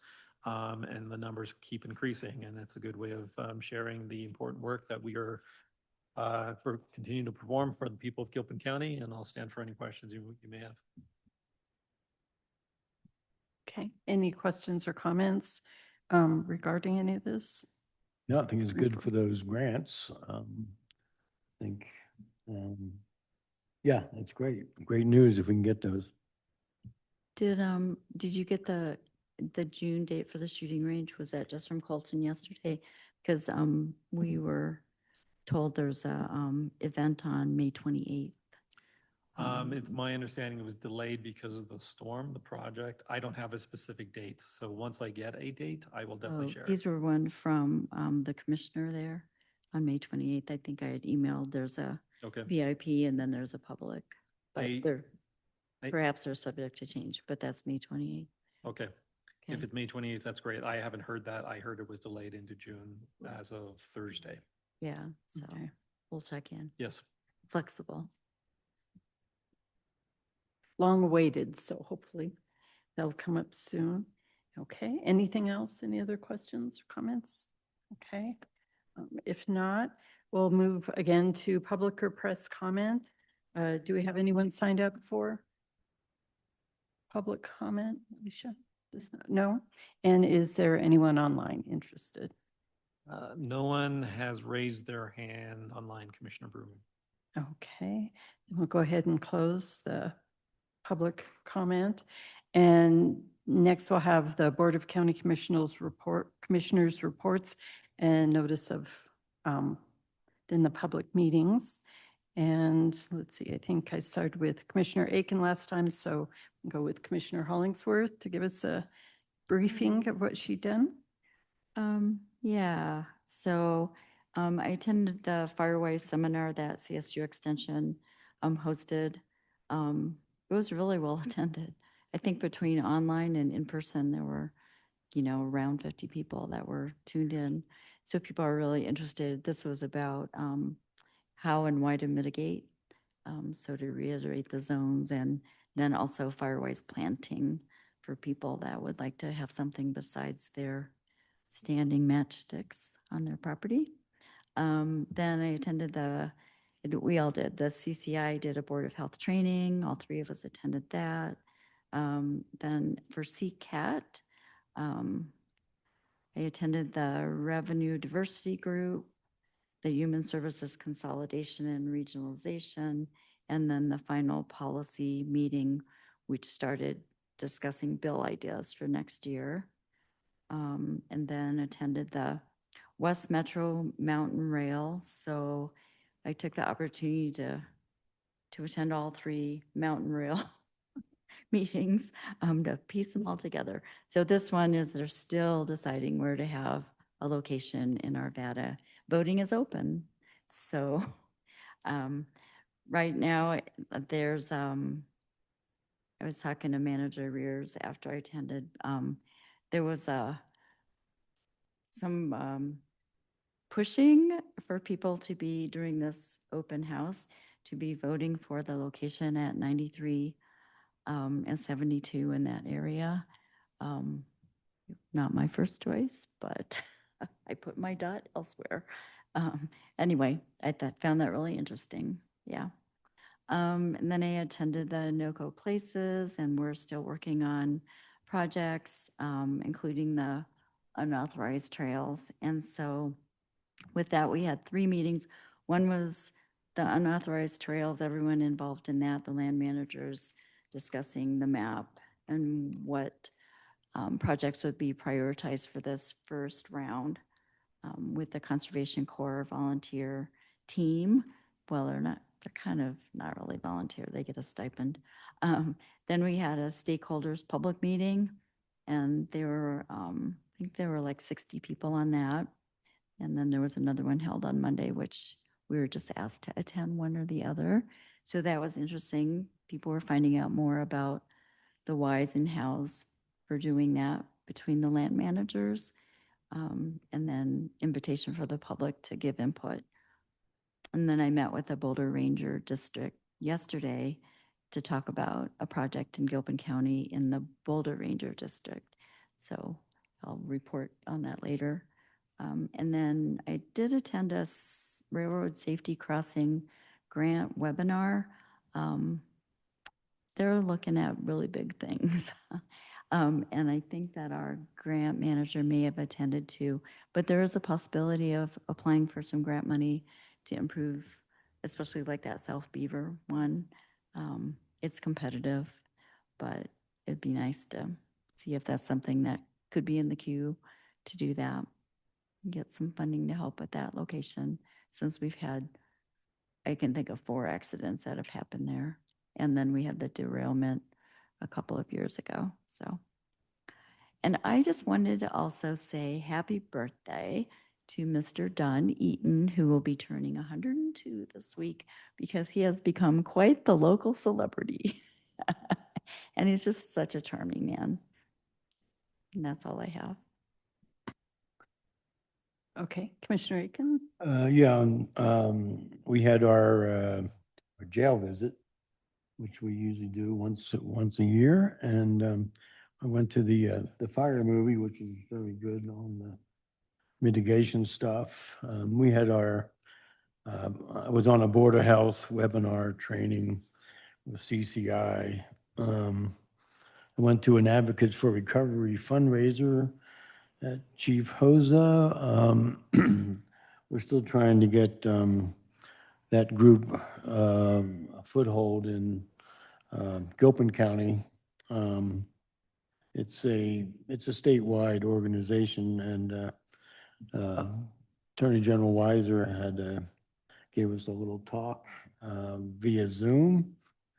I did zoom in on a Central City Council meeting where they were discussing, among other things, the mobile neon sign from RCI. And we had our steering committee on transportation and telecommunications, which we discussed the bills 1430 and 175, and I think 1430 is still ongoing with amendments. The Road and Bridge Working Group talked about the same thing, and one part of the bill was cuts to the excise tax on gasoline, which would be a big, I don't know, a temporary halt in that excise tax. Then we had the final CCAT policy meeting, and I stopped in on the wellness fair on Saturday. And after everything, I got there in about noon after everything, the run was over, and I think they did about 40 some health screenings, which was a good turnout for that. And happy birthday to Mr. Eaton also. Well, I have to say, when I said that, I just got a text from Director Chisholm, and he is not going to make it to his birthday. He passed away just a couple days ago. So, yeah, but lovely knowing him and having a chance to talk with him. Yeah.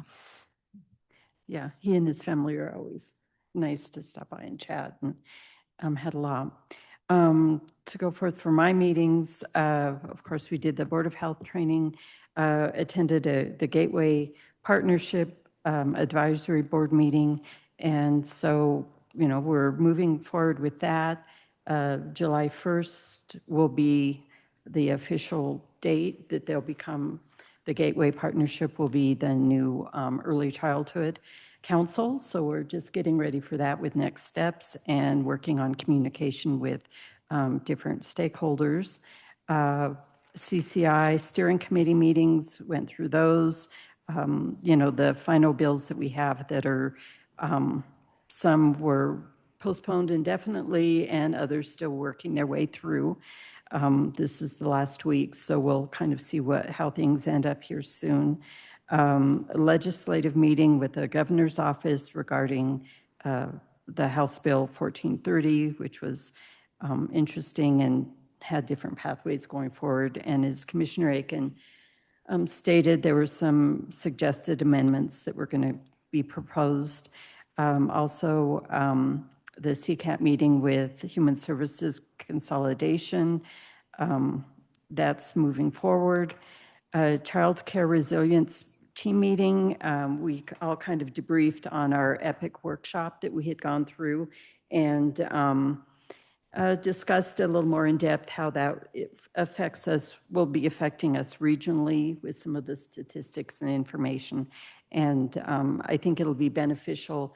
They did really good breakdowns of both counties, so I'd like to have that presented to us as a board. So it'll show how we have the need for more family and child support, and as well as how childcare will economically affects our businesses here in the counties. So a lot of good information and data was presented with that. I also attended that Pathways to Safer Crossings, but there is they did bring up some engineering prospects that would be interesting and probably something we could utilize just to kind of get a start on making that railroad crossing safer there, especially since we're having so much more traffic in that area. Also, we had for Triad Bright Futures, the final meeting, and because they're going to be absorbed into the Gateway Child Care Council. So we kind of had our final advisory board meeting with that group and look forward to transitioning it into the Gateway partnership. And that was it. If we look forward to other meetings, as was mentioned before, May 19th, we'll have our work session. June 9th, our next Board of County Commissioners meeting. In between that time, on the June 1st through the 3rd, we'll be attending our CCI conference. There's also an Ecology and Arts series going on that's presented by the Jeffco CSU Extension. It is on our county website, and the next one coming up on May 23rd is Pigments and Plant Chemistry, so you can register for that online. That looks really interesting. And then our Gilpin CSU Extension on May 29th will be offering a composting in the mountains seminar, so that'll be good for people to attend. Also, the library will be kicking off a lot of their summer programming, and on June 10th from 12 until noon, they're kicking off their summer reading program for all the kids with a party, and their theme is to unearth the stories. So when people are looking for things for their little ones to start doing during this summer, the library will have a lot of activities and that going on. So if you can just sign up to get their newsletter or go ahead and look online, and you'll see those things starting up. Anything else to add? Yeah, 2 or more commissioners may be attending the CASA annual breakfast on Thursday. And then 2 commissioners may be attending the opioid council on Monday, because that's our full council meeting, and I'm the appointed and Commissioner Aiken's alternate. So oftentimes he'll be listening in. And I think you mentioned the economic development on the 20th. Yeah. Okay. And if there's nothing else, we'll go ahead and be recessing until 1 o'clock, where we'll have our Policy Matters Lobbyist Group update. Thank you.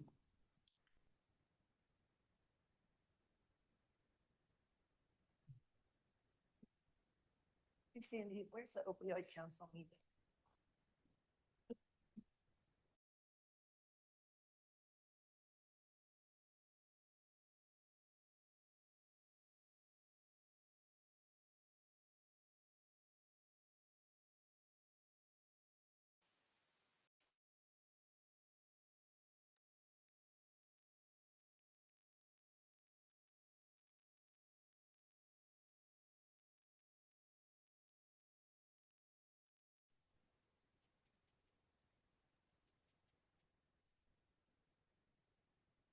Can you hear it? Oh, yeah. I can hear. Scary. You know that's on the recording. Sometimes I go back and listen to something. No. There's Jeff. And there's Jeff breathing in it. Okay, hello, everyone. We're back. It is now 1 o'clock sharp, and we are going to have our lobbyist update from Policy Matters.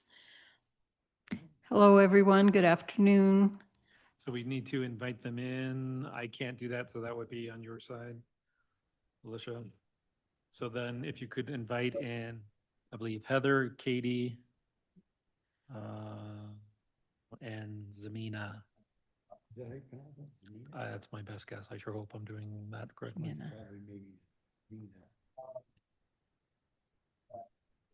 I tried to name my son with an X. Hi, everyone. Hello, how are you? Hello. Good. How are you all? Ray, you're so close. It's Jimena. Jimena. But you did. So close. You did a great job. We appreciate you trying. We always joke because a lot of people just don't try with Jimena. So good job. Thank you.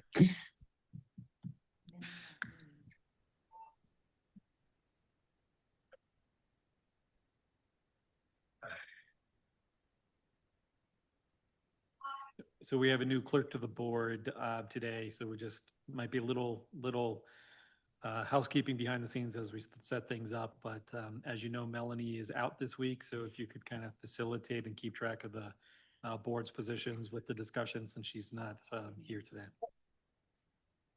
Yeah, and being since the last week, I think for the most part, we're just going to have a lot of updates for things that we've been following. And a couple questions about if something got introduced. Absolutely. We can go ahead and get started. Okay, that sounds good. Okay, so for the bills we have up for discussion, we have House Bill 1233, the property tax proceedings for non-residential properties.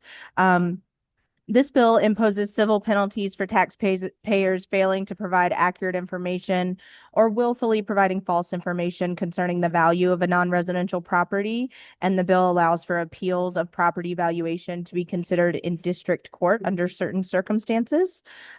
We have that you all took a support position on this bill. We expect it to be on the consideration calendar today for the House. It did pass the Senate with some amendments, and so it will be sent back to the House. And then if they do not concur, it will go to a conference committee that will consist of the House and Senate sponsors. Okay. And then the next bill we had was House Bill 1429, the County Administration Public Assistance Program. This bill creates a new model to deliver and investigate fraud of certain public benefits. This bill was introduced in the Senate yesterday. We expect it to be heard on the Senate floor and then passed through thirds in the Senate tomorrow. Let me check and see if they have. Yep, it is. It will be up on second reading in the Senate in probably a few hours. And then some of the other bills that we've discussed that we have some updates on. So we have House Bill 1422, security measures for certain government entities. We spoke about this one previously as a possible unfunded mandate for the sheriff's office. We were waiting for more feedback from the sheriff, but we have no position currently. It will likely pass on thirds tomorrow in the Senate. No amendments have been added in the Senate just thus far. And then Senate Bill 163, this is the regulation of gaming and sports betting. It passed the Senate, it passed the House, and it was sent back to the Senate to concur with House amendments. It was repassed and will be sent to the governor. Proposition 175, this is the state revenue supporting road transformation. As we discussed previously, it has large opposition at the Capitol. There are multiple entities working on trying to get it pulled. We also saw the introduction of House Bill 1430, the transportation funding adjustments that would make changes to the gas tax and other transportation revenue in response to if Prop 175 did pass. You're saying 1430 passed? It has not yet. It is currently being debated on second readings in the Senate. Okay. And I will just add that they did add late last night in committee on this bill, essentially an interim task force that would meet potentially before June 1st to try to bring the right people in transportation together with the state government to figure out a solution and recommendations for the next fiscal year. This is again another attempt to essentially sweeten the pot to get 175 pulled from the ballot. And so they're debating it currently on the Senate floor as we speak, but it has a little bit of ways to go. But they are hoping to have some sort of compromise by the time that they adjourn tomorrow evening. And did you receive our letter, our opposition? You did. Okay. We did. Thank you for that. Thank you. So next we have a House Bill 1030. This is the data center and utility modernization bill that we were opposed to. This bill was postponed indefinitely in committee last week. We also saw the other data center bill, Senate Bill 102, that was being run by Senator Kipp. It was also postponed indefinitely in committee yesterday.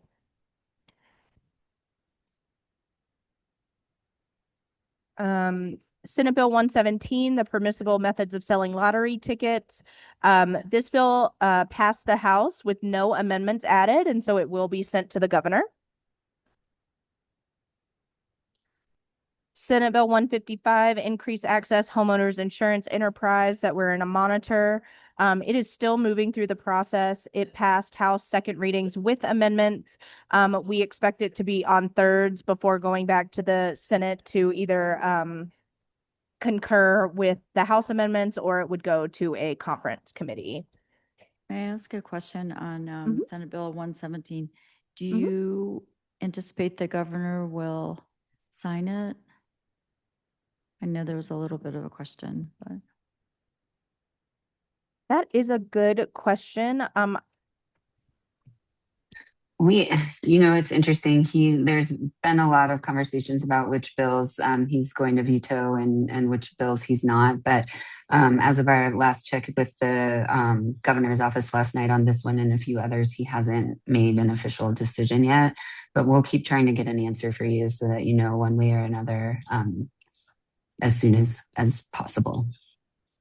So was that allowing credit card sales? For lotto tickets. For lotto tickets? Yeah, and so I know part of the discussion was that he promotes, outdoor recreation and wanted to see the funding, but yet there's the social impacts, which is most of the pushback, that people could go into debt and et cetera. Besides. Yeah, this bill would prohibit the use of credit cards to buy lottery tickets. You would have to use cash, checks, money orders, or debit cards. Yeah, and that's why we support it. So, okay, thanks. Of course. The next bill we had was Senate Bill 181, the Works Program Reserves and Cost of Living Adjustment. This passed the House third reading with no amendments added, so it will be sent to the governor. And then we have House Bill 1433, strengthen Colorado's fire services. This bill would allow the Division of Fire Prevention and Control to seek, accept, and expend gifts, grants, or donations to implement requirements of the Firefighter Behavioral Health Benefits Program. This bill passed Senate second reading this morning with no amendments.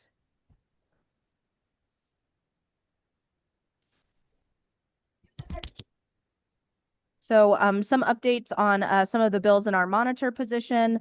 House Bill 1001, the Housing Development on Qualifying Properties, was signed by the governor. House Bill 1014, extend job growth incentive tax credit. It is waiting to be heard for the House to consider Senate amendments. House Bill 1018, the long-term care services for nursing home residents. This bill will die on the calendar. It has been stuck in House Approach since February and has not moved. House Bill 1024, raising the age of voluntary relinquishment of a child, the governor signed. House Bill 1033, expanding Colorado Cottage Foods Act. This passed the Senate second reading with amendments. We expect it to be heard on thirds, and then it will be sent back to the House to concur. House Bill 1063, treating people with behavioral health disorder, passed Senate second reading. And we expect it to be heard on thirds. House Bill 1113, modifications to elections. It repassed. It was sent back to the House to concur with Senate amendments. They voted to repass, and so it will be sent to the governor. House Bill 1140, local government impact hearings. It was laid over till the day after session ends, so it will die on the calendar. House Bill 1221, tax expenditure adjustments, was postponed indefinitely in committee. House Bill 1268, renewable energy development on disturbed lands. It was sent back to the House to concur with Senate amendments. They voted to repass it, and so it will be sent to the governor. House Bill 1314, family stability and kinship care. It passed Senate third reading with no amendments, and so it will be sent to the governor. House Bill 1326, the Public Utilities Commission sunset. It passed Senate second readings, and so it will move to thirds and then be sent back to the House to concur with amendments. Senate Bill 49, the homeowner natural disaster mitigation. It will die on the calendar. It has also not seen any movement since appropriations.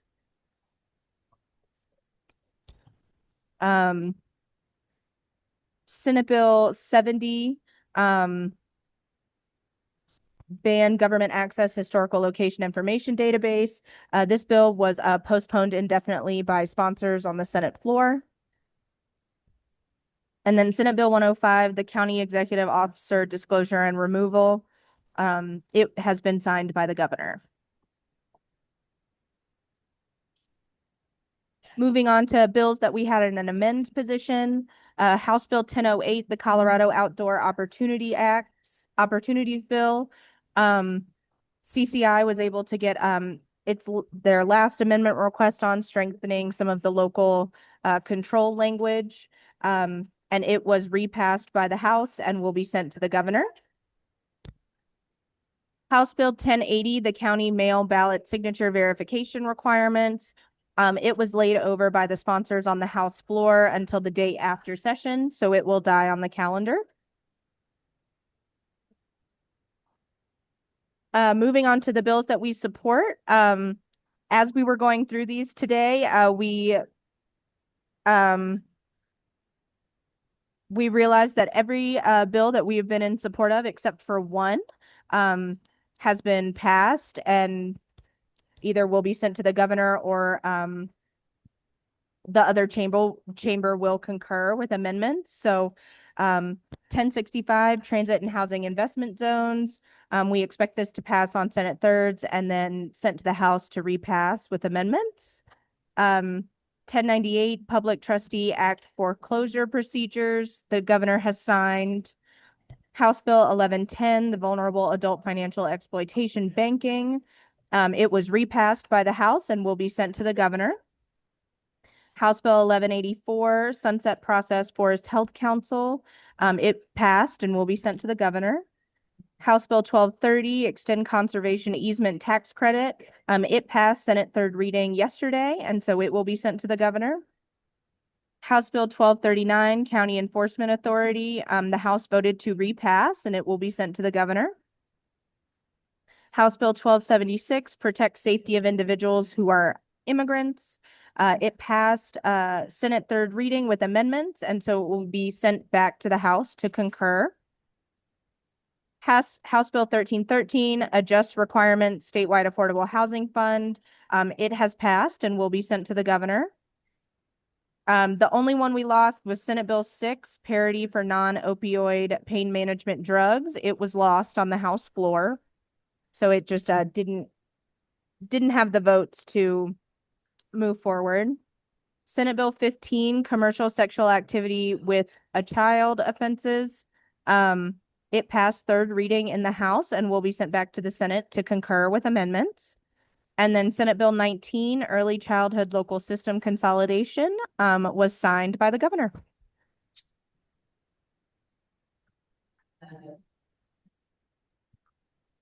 No, that was a lot of bills to run down with you, but It we was. wanted to make sure you had an update on everything that you've taken a position on or that you've asked us to monitor for the whole session. We're in the final hours. They are set to end tomorrow evening. They still have quite a bit on the calendar. It's been pretty amazing to see them try to get things scheduled. The House worked Saturday to try to get ahead of the scheduling, but there's definitely a lot, and the pressure is on certainly to get all of these bills across the finish line. So we'll continue to monitor them, but happy to answer any questions if you all have questions on any of the bills that we've been working on or anything that you're hearing to come.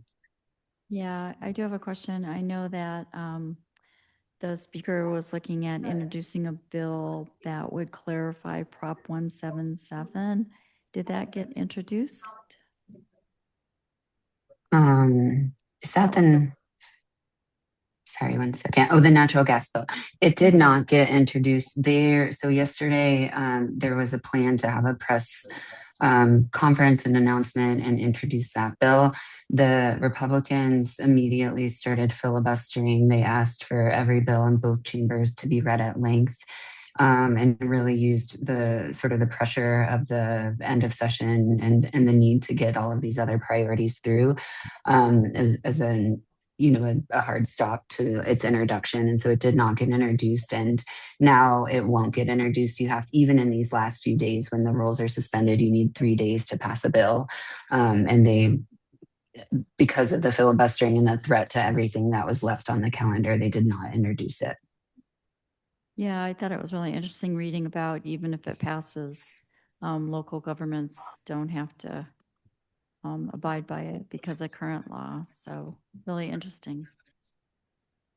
Yes, it was very interesting. And it was interesting to sort of watch it all happen real time, live. Just all of a sudden, all of the work stopped and nobody quite knew what was going on. And it turns out that was it. It was the negotiations behind the scenes. So certainly something to keep our eyes on, especially for next session, though.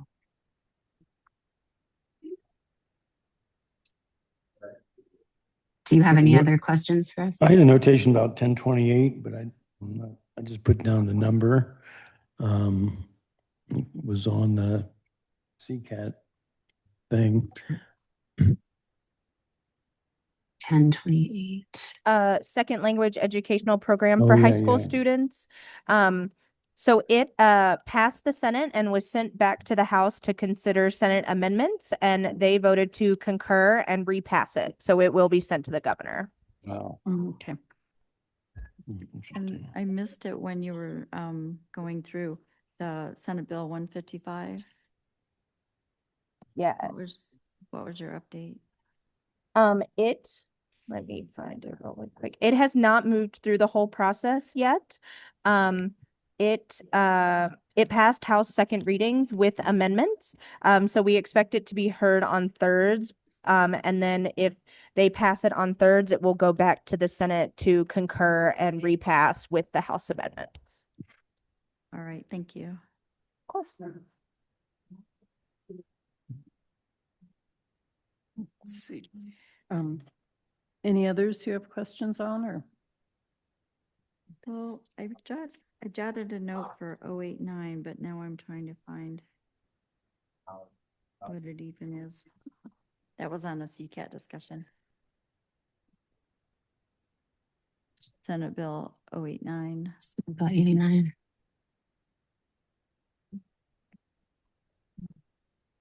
We're trying to pull it up. Sorry, the internet here just all of a sudden also is not working. Is this the Recreate Wildfire Matters Interim Committee? Mm-hmm. Right.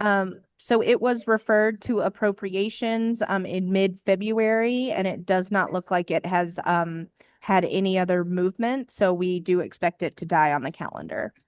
Okay, thank you.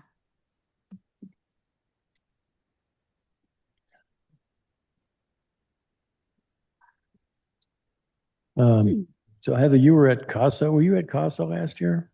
I was Is at it- CASA And last your year, and I'm sister, was that your sister? yes, my sister is Yeah. on the board, and they're so Okay. happy that you all are able to make it this year. So thank you so much. I'll be going down Thursday too, so. Wonderful.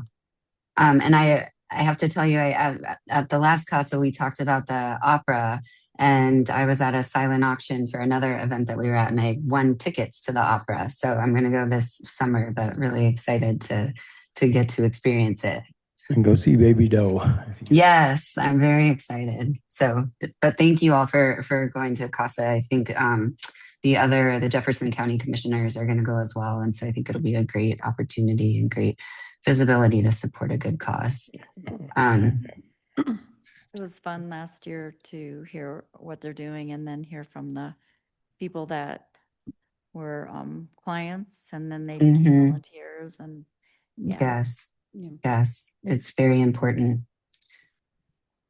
We wanted to just flag for you too. So in June, and so the legislature, the governor signed the budget last week.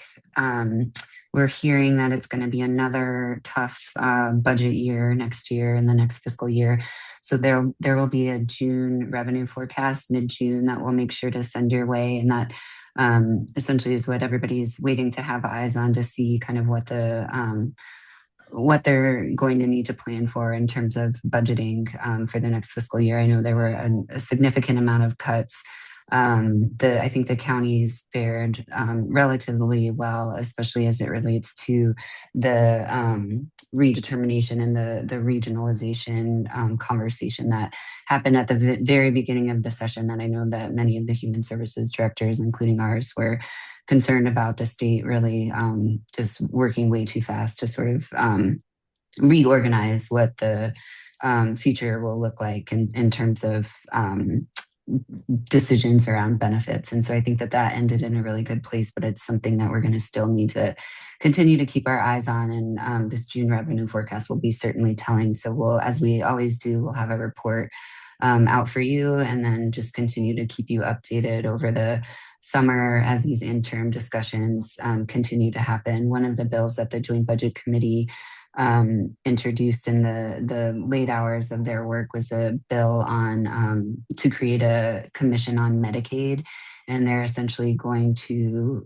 It's a very broad charge of the commission, and they're going to look at all types of Medicaid spending, and a lot of that sort of trickles down to the counties in terms of Medicaid enrollment, different determinations around SNAP benefits and things like that. So that's something that we'll also be watching this summer, and we'll plan to send you updates. They're going to have anywhere between 6 to 12 meetings to discuss Medicaid at large, and then make recommendations into the next for the next session on legislation to run and different decision items to make at the JBC. So just wanted to flag those two things for you all. And then will they, let's say that Prop 175 passes, since it's taking money away from education and human services programs, will they then recalculate? I think some people in the public I've been observing don't know, they don't think to ask where the money's going to come from. And so they're not reading that that's where it's coming from. So it could be harmful. Will they then recalculate should that pass?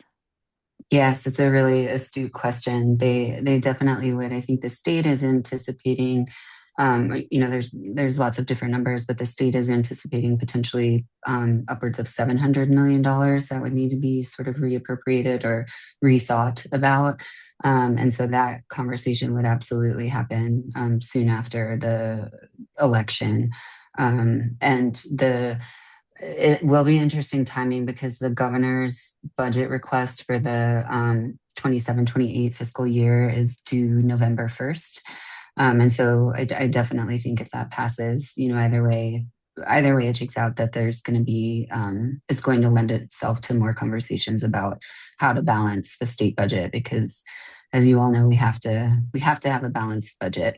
And so there's also, I think another reason why people are really anxious to see the June revenue forecast is because in the last forecast, there were indications that the potential threat of a low to mid-level recession were increased to about 50%, which is the highest it's been in a while. And so I think that that's why we saw a lot of reticence to use a significant amount of the state reserve.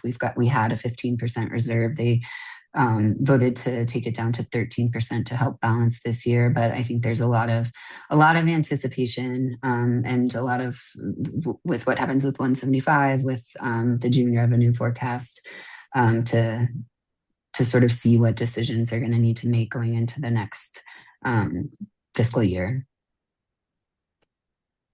Even though they've needed to tap into reserves to have a balanced budget, I think that on some level, it's good for public education that because you're taking from reserves doesn't mean that you don't have a balanced budget. I think sometimes there's a misperception out there, but hopefully they won't have to dip in too much more, if at all.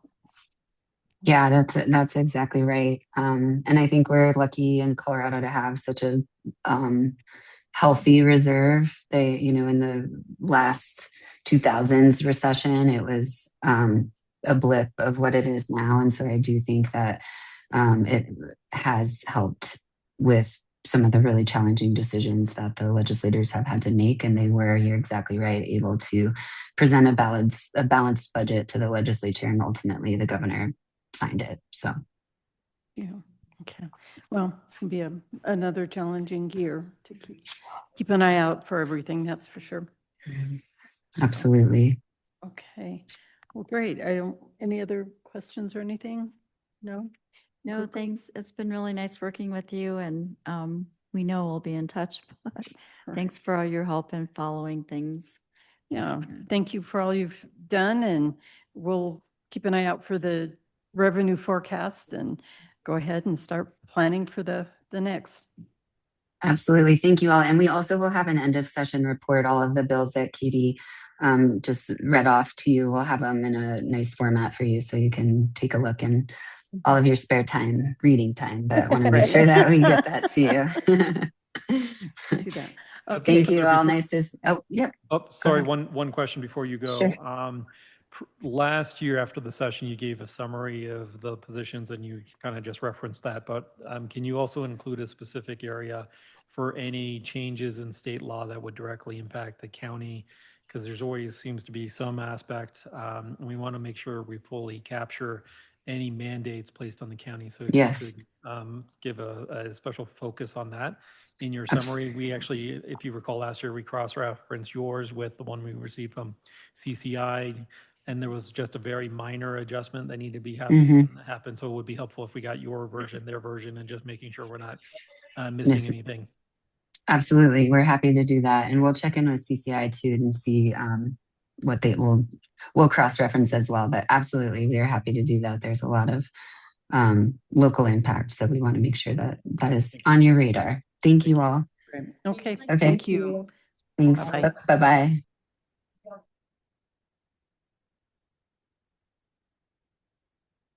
Okay, I think having that.